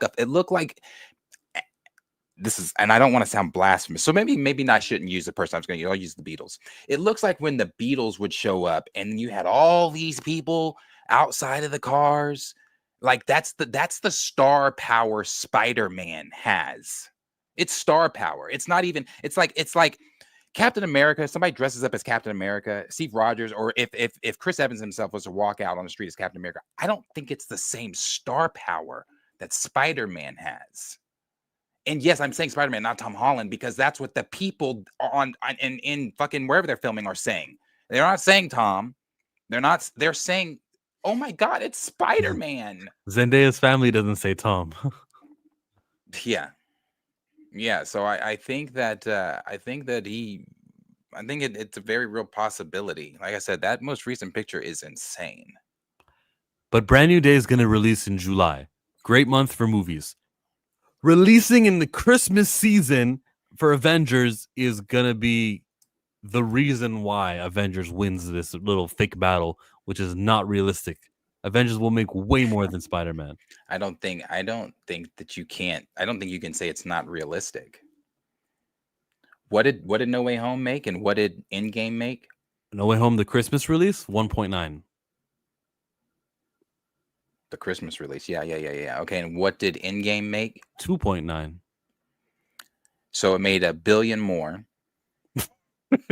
Yes. But again, different era of Marvel as well. Endgame is not the same era of Marvel that we are currently in. At that time, Marvel had the world in the palm of their hand, and they could spit if they wanted to, and we'd gobble it up. So we are not in that same era any longer. Spider-Man doesn't have an era of, oh, no one's going to go watch Spider-Man. People are always going to go see Spider-Man. So I don't think it's realistic to say, oh, it's not even realistic for that to even be a thing. That's what I said. It's not realistic. No, it's definitely realistic. It's definitely realistic. Again, the star power this boy has when he puts on that suit is ridiculous. I don't know if you've been paying attention to what's worse he's filming, Glockstone, wherever the hell. I don't know if you've been paying attention. That shit's crazy. They're acting, and I wasn't going to use it because I was going to call it blasphemy, but they're acting like he is Michael Joseph Jackson, the way he's up there on the car waving at people, and they're going insane. Insane. Because nothing ever happens in Glasgow. No, man, stop it. It's because he is Spider-Man. Okay, so then explain the internet hype then, the people that aren't there. It's interesting. Look, he's definitely generating hype. Avengers is more hype filled. They just are doing it in a warehouse in Atlanta where you can't get the let me wave Hey, at the fans. I don't agree. People have been talking. We've known that they've been filming Avengers Doomsday, and yeah, people are talking about it. But they talk about it when one of the scoopers share, like, "Oh, this person's on set," or "Oh, this person's going to be there," or if one of the trades share something about what's going on set. Outside of that, there are no individual people like, "Oh my God, Avengers Doomsday." No one's doing that. Like, that's just not happening. With Spider-Man, it's happening. It's happening. Oh. All right, Darius. It's going to be a close battle. Let's see who wins, the Christmas release or the one in July. And look, he's got his Nolan movie, right? Tom Holland's going to be a little bit more famouser. People who watch Nolan, they know that's film crowd, are going to go, "Oh, this is the same actor. Let me give him a chance." And that'll be more viewers for Brand New Day. When's his Nolan movie come out? Well, Odyssey, yeah. When does I that think come it's out? a month before Spider-Man. Dwayne, I agree, because I don't believe putting all these characters together for Avengers is going to work as well this time. Different era. Who said it? It was James Gunn that said it, and I agree with him. We are out of the era where you can put characters that audiences have never seen together on screen and expect people to shit their pants. We're not in that era anymore. We're just not. We're not. It's cool Bernthal's in Spider-Man, but the main attraction is Spider-Man. It's cool Hulk's in Spider-Man too. Shang-Chi and Sam showing up. Okay. The movies are 2 weeks apart. Odyssey is July 17, and then Brand New Day is supposed to be July 31. There you go. And like Torian said, Bernthal is also in Odyssey, and then they will both be teaming up again to do Spider-Man. So during that press, the press tour for Spider-Man is going to even more so elevate that hype. Once Tom releases whatever vlog he's doing, that's probably going to release even more of the hype. Once they start teasing who the actual villains are and this and that, that's going to elevate the hype. Villains are going to help elevate the hype for Brand New Day, but not for Avengers? We know who the villains are. Dr. fucking Doom, RDJ. You revealed that at SDC, and you didn't go as well as you thought it was going to go because the fandom was really split on it and are still split on it. All it takes is for me to see a trailer where on this left side of the screen is an X-Men and the right side has an Avenger, and that's my Who argument. are you? That's my argument. I said that to you and Marcus, and you both still disagreed with me. I said RDJ turning around, shushing the camera, hyped everyone up. And I also said once they drop that trailer, everybody's saying, "Where's Doom been?" No one's going to give a fuck where he's been. This is going to be amazing. So that's my argument. You all disagreed with me when I said that. What were you addressing that I just said right now?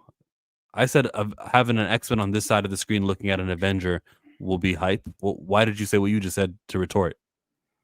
Because I said that my argument was RDJ being in there and being in the film with them, him being having the X-Men, having the Avengers, all that is still going to hype up the film, and even him turning around, shushing the people, all that, people are still hyped for it. But I don't think we're in the era where you can put people on screen that we've not seen before on screen together and people be like, "Yo, that's so dope." Like, we're just past that. Again, not saying Avengers Doomsday is not going to do what it's going to do, but I don't think we can disqualify Brand New Day as a contender. Without the big, which Tobey Maguire, Andrew Garfield, without the hype, without all that good stuff, it wouldn't have made $1.9 billion the first time, right? And this is not going to have the same energy as 1.9. If you talk to a studio head right now and they're being honest, you give them some truth serum, they would say, "We don't think Spider-Man is going to do 1.9 like it did last time, but we are expecting 1.4, like Deadpool Wolverine made 1.3. We think we can repeat that July success." That's what they'll tell you. And who are these studio heads? Sony? And no, I did not read. Yes, Sony or Kevin Feige. I did not read Odyssey in school. No, I did. Yeah, I've addressed that before. I went to a Greek mythology summer camp. We learned about the Odyssey. The summer before that, I went to a Egypt one. But yeah, it was learned about the Odyssey. Were the instructors Greek and Egyptian? They were not. Now on Doomsday, what was I saying before you read that? Yeah, we're not in that. The studio. So because Sony, the failed Sony that tried to give you a Sony universe with Spider-Man's villains, is telling you we don't think that we can repeat that success. I don't think Sony would say that. Sony themselves was trying to repeat that success by making another multiversal film. And your argument is going to be, well, yeah, that's the point. They're wanting to bring back Toby and Andrew. You don't need Tobey Maguire and Andrew Garfield to make $1 billion. It's not Tobey Maguire and Andrew Garfield that make the $1 billion. It is Spider-Man. The point that I've used was the example from earlier. They're not screaming Tom Holland. They're screaming Spider-Man. When he passes by, they're not saying, oh my God, it's Tom Holland. They're saying, oh my God, it's Spider-Man. The argument you tried to use with Superman alone for Spider-Man does put asses in seats.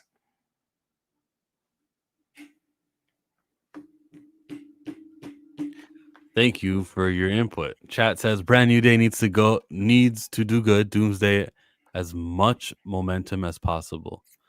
Once that trailer drops for Doomsday, it will be Infinity War energy out here all over again. Stamp it. I agree. Doomsday needs as much hype as possible. The Spider-Verse movies made Sony a bunch of money.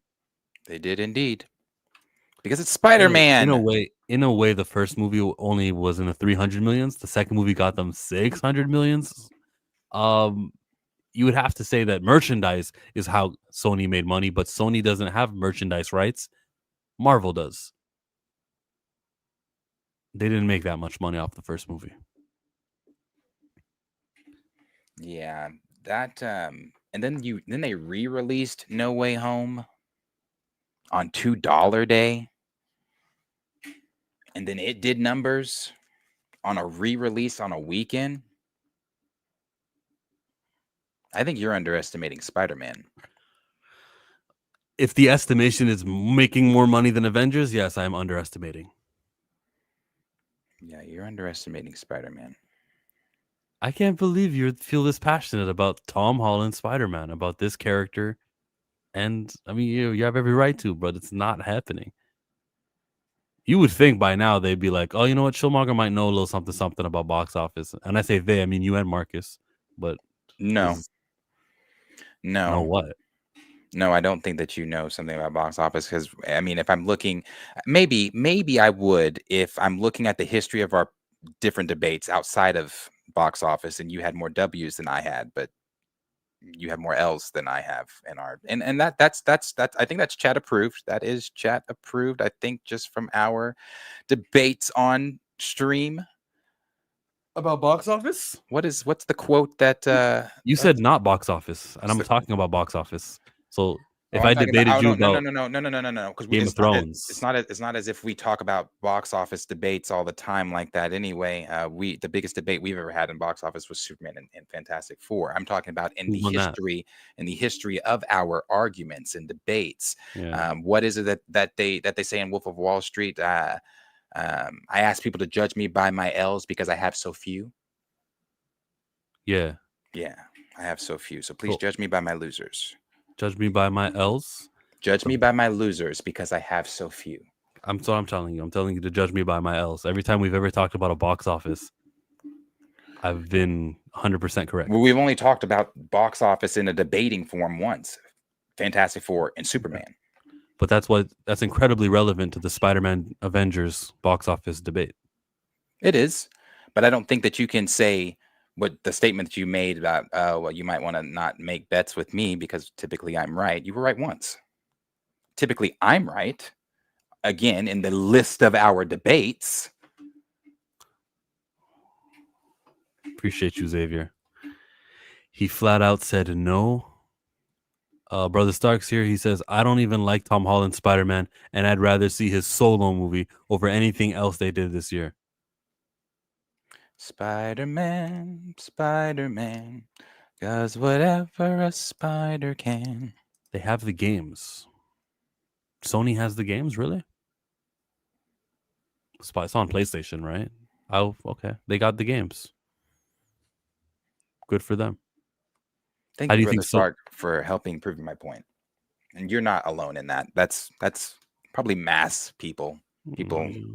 You'll be wrong in a year and 4 months when Doomsday comes out, and it makes everything that Spider-Man made in its second weekend.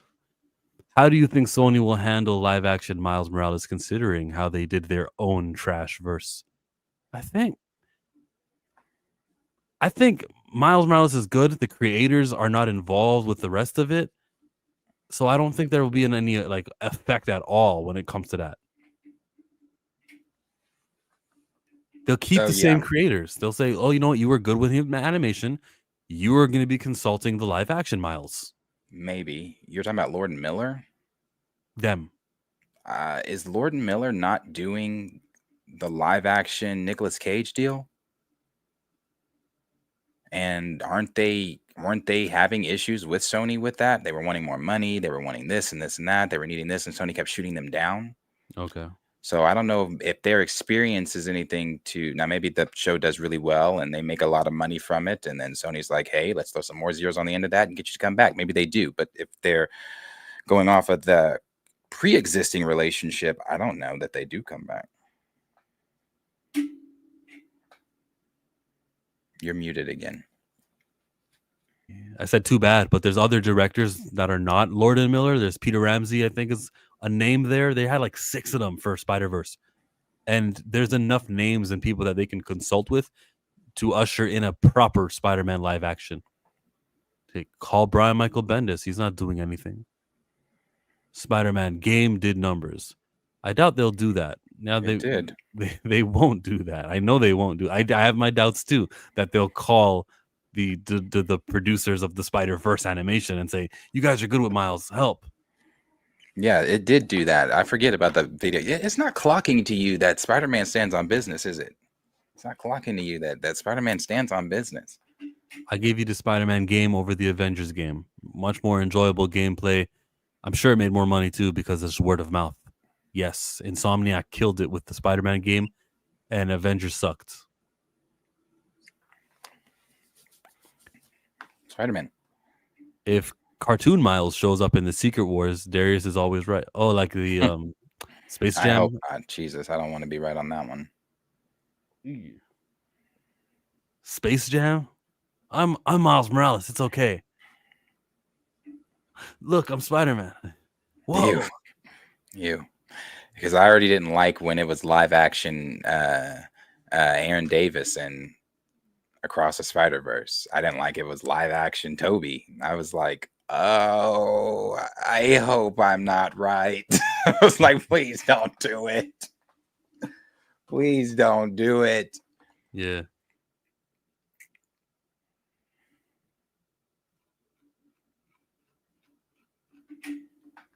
I don't think there's they're even doing let me do we do this? Xochitl Gomez on early talk Teen Titans movie? It was yesterday, but I don't think we went into really anything on it. Well, I mean, James Gunn says any rumors you've heard, even though this is coming from Hollywood Reporter, that it's not true. He didn't say that really. He said, okay, no. He said those words, but he said that to make you believe nothing. No, don't believe any of this stuff. Nothing you heard is true. No, James, we're asking you if this is specifically true. Nothing you heard is true. So then it is true, but it's not the way I heard? Is that what you're trying to tell me, James? See how clever he was at shooting down all of them yesterday on Threads? None of these rumors are true. Nothing's gotten out. Only 5 people know. Okay, James, just tell me that it's false, that you're not working on Teen Titans. He didn't say that. Well, maybe she is in Teen Titans. Who's she playing? Raven? Azarath Metrion Zinthos. What happens? Give her orange hair. She playing Starfire. Give her orange hair.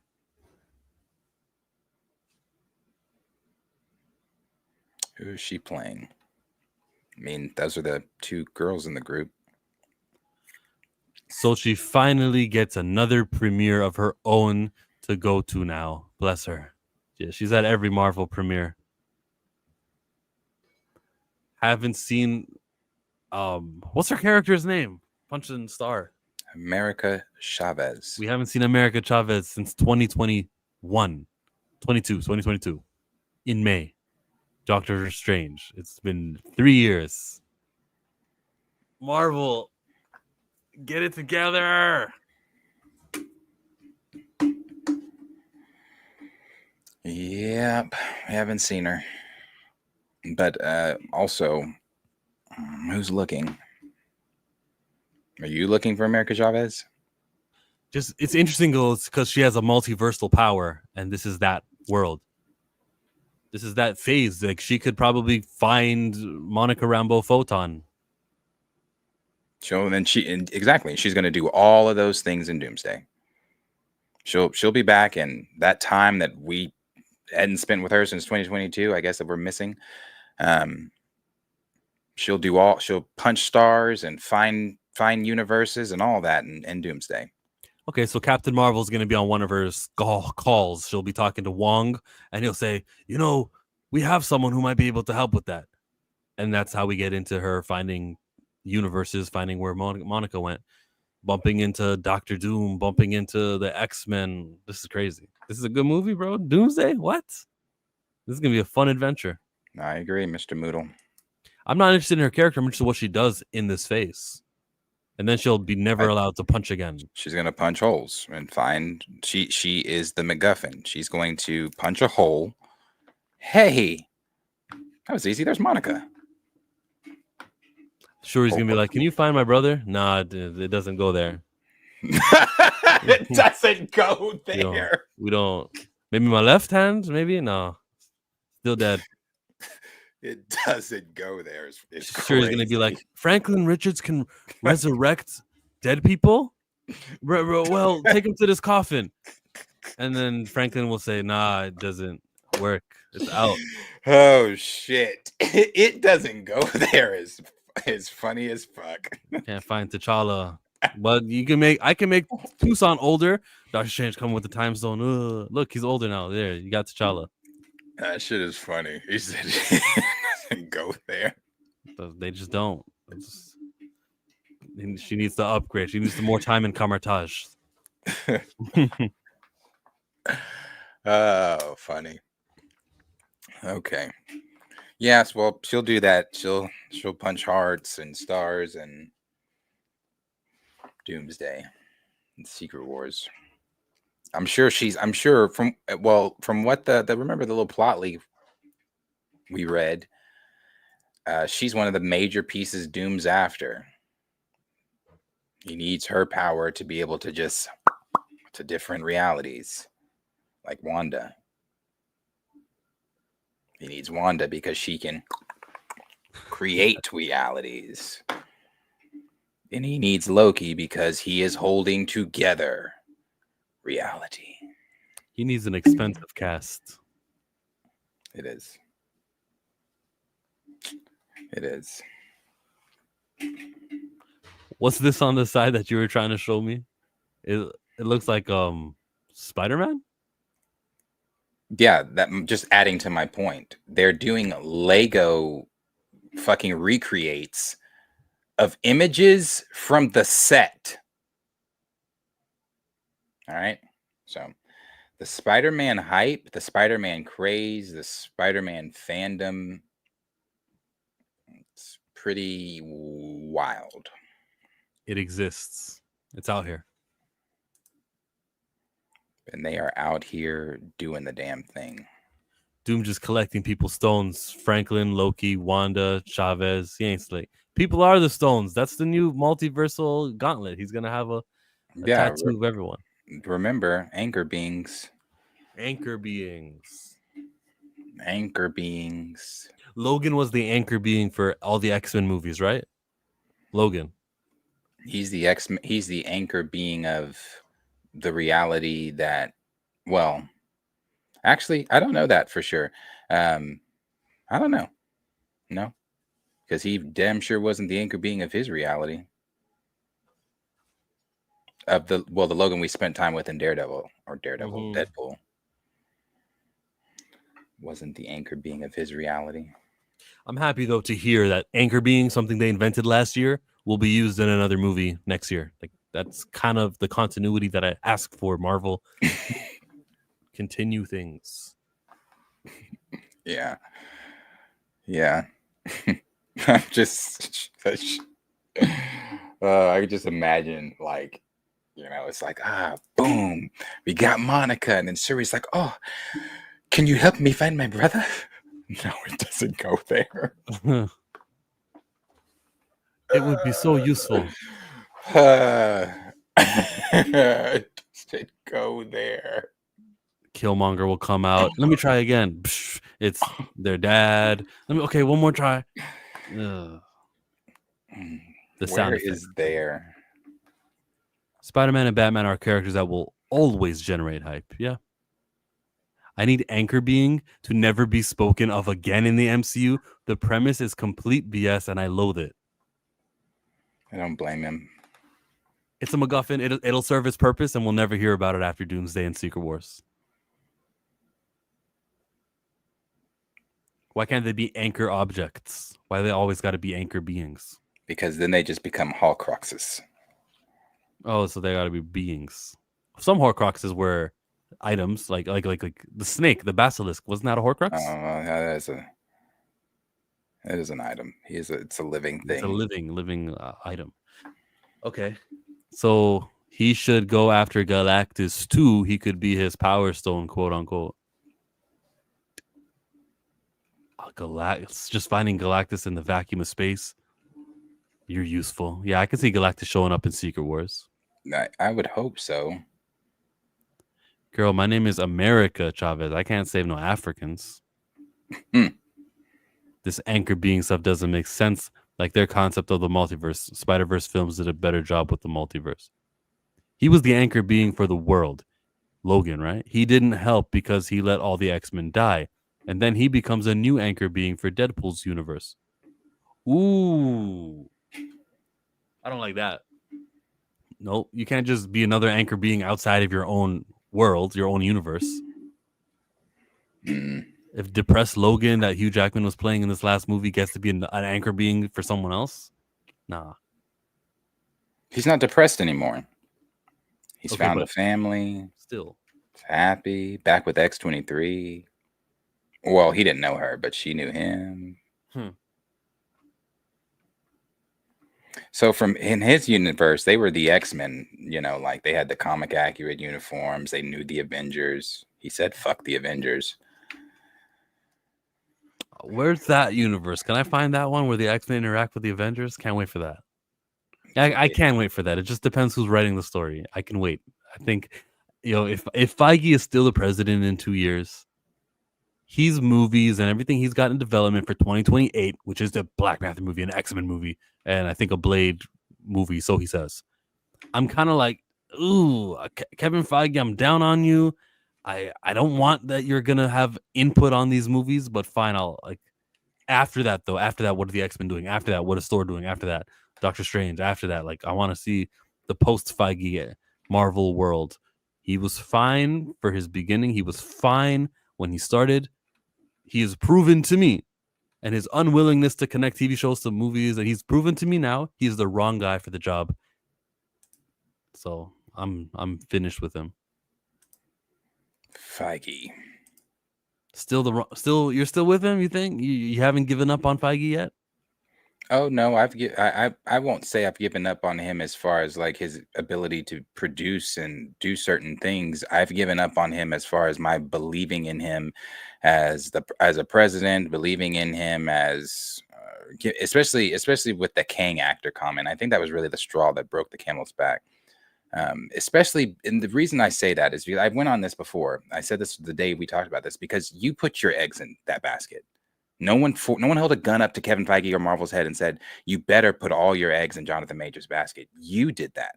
After you saw the performance that he gave for the Loki finale as He Who Remains, your jaws dropped. And you were like, oh God, we didn't know what villain we were going to use going forward. But after seeing Jonathan Majors' brilliant performance, we know Kang's the way forward. So then you put all your eggs in Kang. You were the one in that featurette for Loki season 2 saying how amazing Jonathan Majors is, and you can't wait to roll him out and for the world to see his performance in Quantum Mania and X, Y, and Z. So for you to then, months later, years later, to then say the Kang actor, because you want to disassociate yourself with what I believe to be a flawed verdict, fuck you. So yeah, I've distanced myself from Kevin Feige. It's just who gets the job next. I know Jon Favreau's friends with Kevin Feige, or I think they're good coworkers. I don't think that you would fire Feige and bring Favreau. Favreau might have too much integrity. He might be like, nah, you can't just no, you can't do that. Fire him first, maybe. Take a couple years and then use me as a producer. But don't like have a behind his back phone call with me expecting me to play along. Like I'm not going to text Kevin right after the phone call. I think just Favreau has too much integrity, but he is the guy. He's leaving Star Wars. Disney liked to keep him in-house because if he's not working with Disney, he'd be working with another studio and that would be competition. I think you keep Jon Favreau around and give it to him. That's probably the best option. Not Taika. James Gunn is taken. Ryan Coogler, I don't want doing not because of the T'Challa thing. I just want him doing independent and like launching new IP. So I don't want him his time occupied with this. He doesn't want to either. So then who would be the next guy? Like I don't know anything about Louis D'Esposito, but he's been under the umbrella. They're going to give it to Winterbaum. We all know that one. It was Nate. Nate was next in line, but he fell from grace. So it's now Winterbaum. Now, if Winterbaum keeps his shit tight, doesn't fall from grace like Nate, and deliver a major death that you think could be cathartic, then his place is cemented in the future of Marvel. Okay. One thing stands out for Winterbaum. He said Friendly Neighborhood Spider-Man was going to be canon, but we decided there's so much more things we can do when it's not canon. And that was worrisome to me. But that's also not up to him, right? He's got to collaborate with Sony. He's got to collaborate with Kevin Feige. So I can probably give him a pass there. I'll have to see more from Winterbaum. But what I want is connectivity and your ability. Show me your ability to connect, to build, storytell. And Brad Winterbaum, you're my guy. The only problem I have with Winterbaum is he is. I mean, we don't really see him and Feige together much. I've never really seen them like hanging out, talking. Well, I don't want to say hanging out like out and about, but like in pictures on red carpets, blue carpets, whatever fucking color carpet may be. I've never seen them on together talking about or doing anything like that. So I don't know how I'm sure they might be close. They work together. I don't know, bro. But my only problem is if he does come in, is it going to just be more of, okay, Feige's leaving, he's passing me the baton, I'm picking up the baton where he left off, and we are going to continue to run that tight ship that Feige envisioned. Mm-hmm. And if it's that, then, well, buckle up. Brad Winderbaum probably would like invest in his TV characters. Like I didn't do Moon Knight or I didn't do these other shows for nothing. Was he there for Moon Knight? Maybe it's too early. But I didn't do Ms. Marvel. I don't remember hearing Winderbaum really start talking until around, was it the Ms. Marvel time?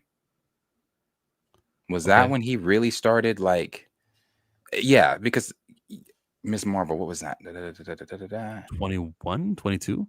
Secret Invasion was 2024.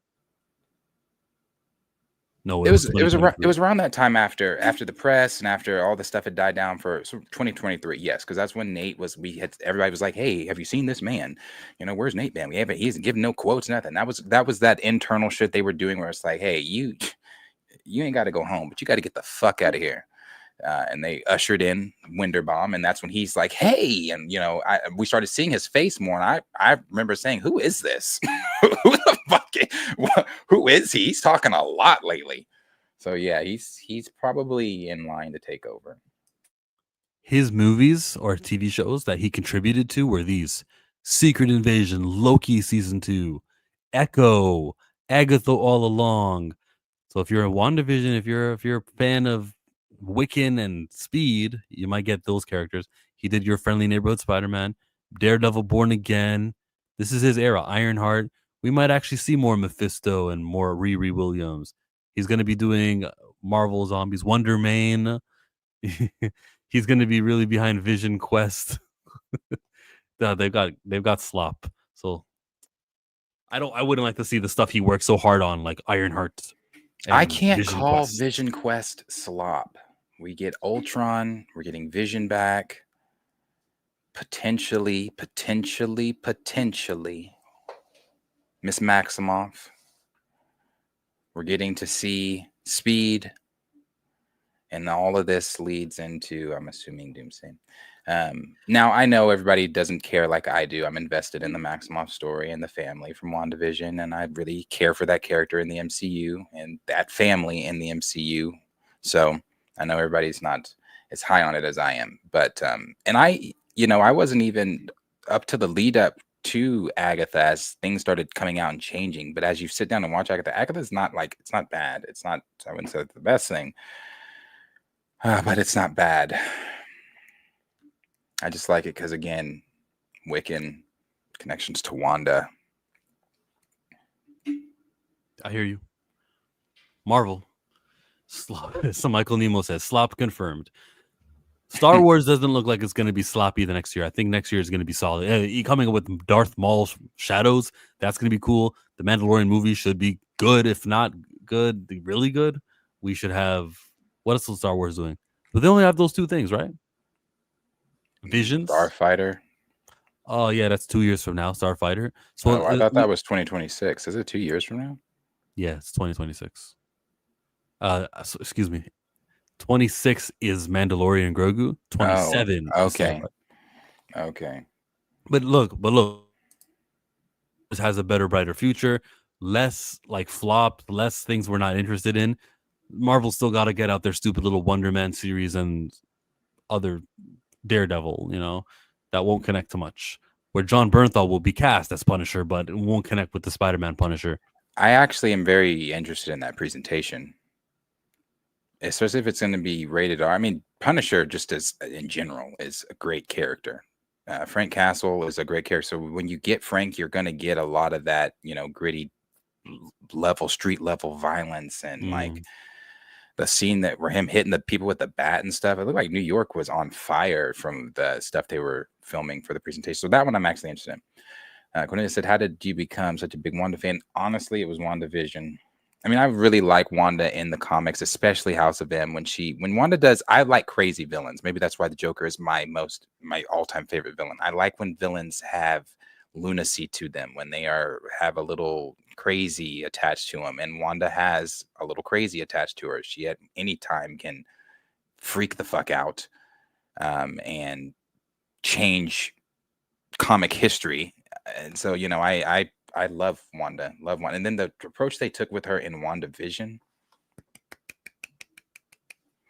it was especially seeing the end for me, that post-credit scene, or not post-credit scene, the ending scene in WandaVision, when she is astral projecting herself in that cabin, and she's reading the book, and you hear, "Mom, help us, help us."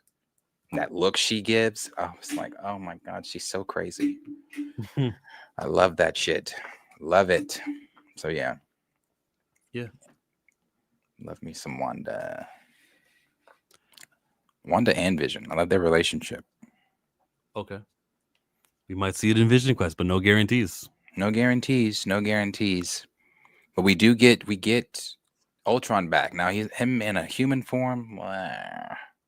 Vision Quest is 8 episodes. The showrunner is named Terry Matalis. And this showrunner was responsible for season 3 of Star Trek Enterprise. Terra Nova, Nikita. You know these things? 12 Monkeys. No. Blood Drive. What are these? MacGyver. Star Trek Picard. Oh, Star Trek Picard. Yeah, everyone likes that. And then we got, that's it. He's just a TV guy. He doesn't have anything in films. But Star Trek Picard is like cool. He's a co-showrunner, writer, director. I've heard so much good things about Star Trek Picard. So I'm happy for him. Yes, Profess. James Spader is returning. That is confirmed by the Hollywood trades, not just the Scoopers, but it was confirmed by the Scoopers before the trades. But yes, he is returning as Ultron, and he will be in his human form. I don't like. That's just TV budget stuff. I know, but it's like, damn, you're bringing back Ultron. He's in a human form, and why is he in a human form? He'd be like, "I'm so advanced. You see this? Look, I'm gonna transform to a human." And I bet it's obviously Spader. You're not just gonna bring him back to voice act and have somebody mouth, So he's definitely, I'm sure it's Spader. Yeah, it will be Spader. Cool stream. Great talking about Game of Thrones and going back and forth on that. That was nice. We covered the Thor stuff and then Chris Hemsworth. We covered some Star Wars and Matt Smith and what he'll do with the clone version of Palpatine, which is probably what he's going to be playing, but he never confirmed it. But what else could it be? He looks just like a clone Palpatine. And then we covered some Spider-Man stuff. We talked a little bit about the Him movie trailer and whatever Liam Neeson Cold Storage movie trailer. We're not feeling both of those. That was the morning report for you. If something broke in the last little while, I'm gonna scroll my feed and make sure. I sent you these aren't breaking things, but I sent you 2 things in the chat. When? Not too long ago. I see it, yeah. How do you say his name? Manny what? The dude from Acolyte. Anyway, he's talking about Acolyte. He said, "I would love to run it back. I love that character, that franchise, that team. If the fans want it, I'm down and ready to go." Stop talking about it. The fans don't want it. It's like a very, very, very, very, very small fraction of people that want it. You, your wife, and the other 12 people online. No one wants Acolyte. No one. No one wants the Acolyte. There are probably people in here that like the Acolyte, and you might be a part of that 12. The Acolyte is terrible. God-awful. More Disney terrible shit. They're talking about Wicked Part 2, Elphaba. Our the newest Jesus on the Broadway stage, Cynthia Erivo, who looked more like what I agreed with people saying a fallen angel, demon, Smeagol. I don't know what her and Adam Lambert were up there doing, but cut it. Cut it. Cut it. Cut that shit. The power of many. They're talking about Cynthia Erivo as Elphaba and Wicked 2. Release date November 21st. The poster for her and Glinda. That's really it. Besides those things that I sent to you, that's it. Oh, that is a good picture of him swinging on set. That's dope. Okay, why'd you send me a picture of him and they're talking about his private part? Because that is John. That's a video. Play that video.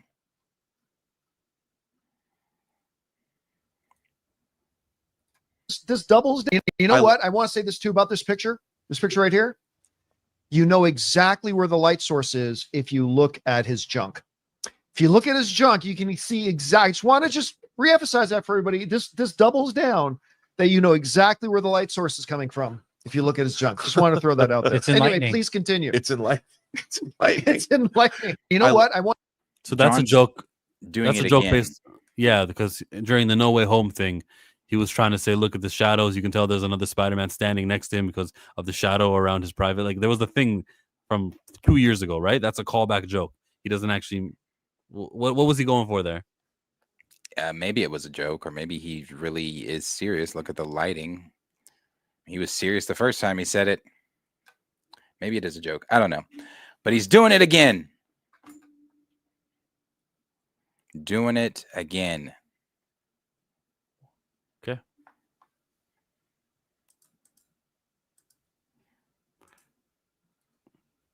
And the last 2 things I sent, it was Joseph Quinn and Spider-Man.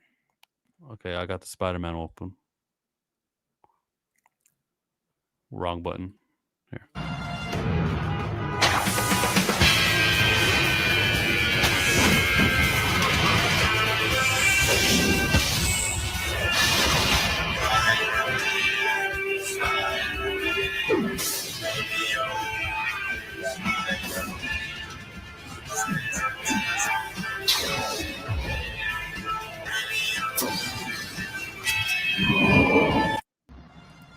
You Now you do that in a movie, bro, with the music? What? They did this again, so just to give you more perspective on the debate from earlier on why Spider-Man is so hype. This is somebody that made that based off of the photo videos, the behind the scenes videos that they're doing for Spider-Man right now. That is just footage that they went in and kind of animated and judged up a little bit. No one's doing that for Avengers Doomsday. Oh, you know what? You're right, bro. What was I thinking? Avengers Doomsday is gonna make $1 billion more than Spider-Man. It'll be Doom for Doomsday. And Joseph Quinn talked about Doomsday in the last thing. He was just talking about spoilers and what he can and cannot say. We had the solace of the other 3 actors on Fantastic Four, and it felt very contained. And the fact that we were all new to it, that made for it to feel, it just felt like a very personal and a special experience. Not to say that Avengers isn't a special experience, but it's just you're dealing with seasoned professionals that have been doing this for ages. So it's very kind of, it's encouraging and reassuring to kind of know these characters. I've seen Thor in films. I've seen lots of people who maybe I can't mention in films. Oh, okay. And I thought he just forgot the name of all the characters, but he was just like, I don't want to mention them. Films, and to be alongside them is very exciting. Oh, spoilers, scary. We had the. That was close. It is close. My Alex over the Cosmic Circus says that Viper and Silver Samurai reportedly could be the main villains for Spider-Man Brand New Day. Viper and Silver Samurai. Pull up Viper. I know who the Silver Samurai is, but not the Viper. We have a super chat to get to. That doesn't seem right. All I do is win, no matter what. Got money on my mind, I can never get it. We got money on my mind. Money on my mind. Michael Nemo, $5. Trek Picard is dog shit, except for Terry's season 3 of it. Seen as the only real Trek since 2005, Terry only did season 3. You're so passionate about Star Trek, you have to say this. Is Star Trek and Picard, they haven't had any real Star Trek since 2005? Like, that's 20 years ago. What about those J.J. Abrams movies? That's actually like worse than Star Wars, because we can say Star Wars had a good movie in like 2005, Revenge of the Sith, but also Rogue One was pretty cool. I wasn't mad at Force Awakens when it came out, but now I can't stand anything. I like Mandalorian. There's been good Star Wars in between some of the garbage. Star Trek though, Terry only did season 3. Well, was season 3 good? Terry season 3 was good, so we will expect a good Vision Quest. He said, nah, it's a different timeline. Oh.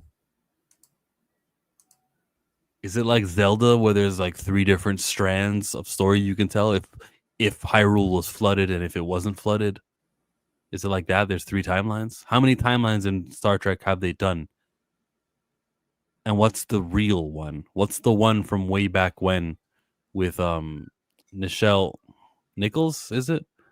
What's the one with William Shatner? What's that timeline? Does that ever get expanded on? Do they just recast and they use the characters again? How many timelines are there? A villain changed to the past. Just like Zelda. Discovery was decent, and I'm not a Trekkie. Star Trek Discovery? They haven't missed with WandaVision, Agatha, so Vision could be good. Let me find that Star. I know you want to share yours, but I want to see when Star Trek Discovery was. Television series from 2017. They had 5 seasons. Solid. Now get to your Viper thing. Oh, I wasn't pulling her up.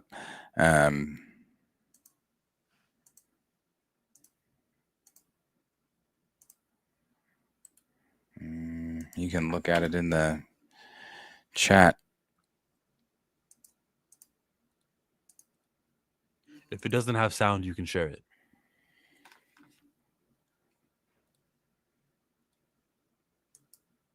I don't have it. Let me see.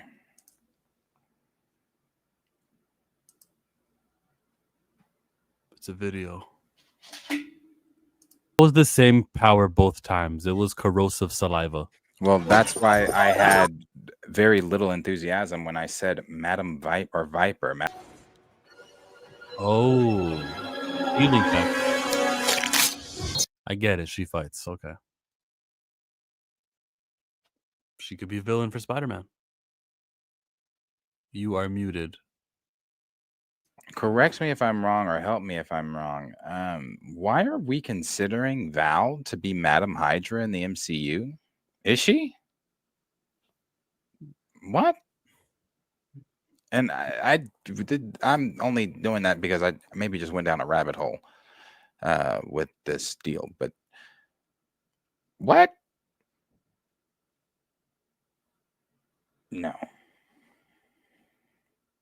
I don't think so. I don't read enough, but I believe the name of Madame Hydra is Valentina Allegra Fontaine de la Sandro. That's her.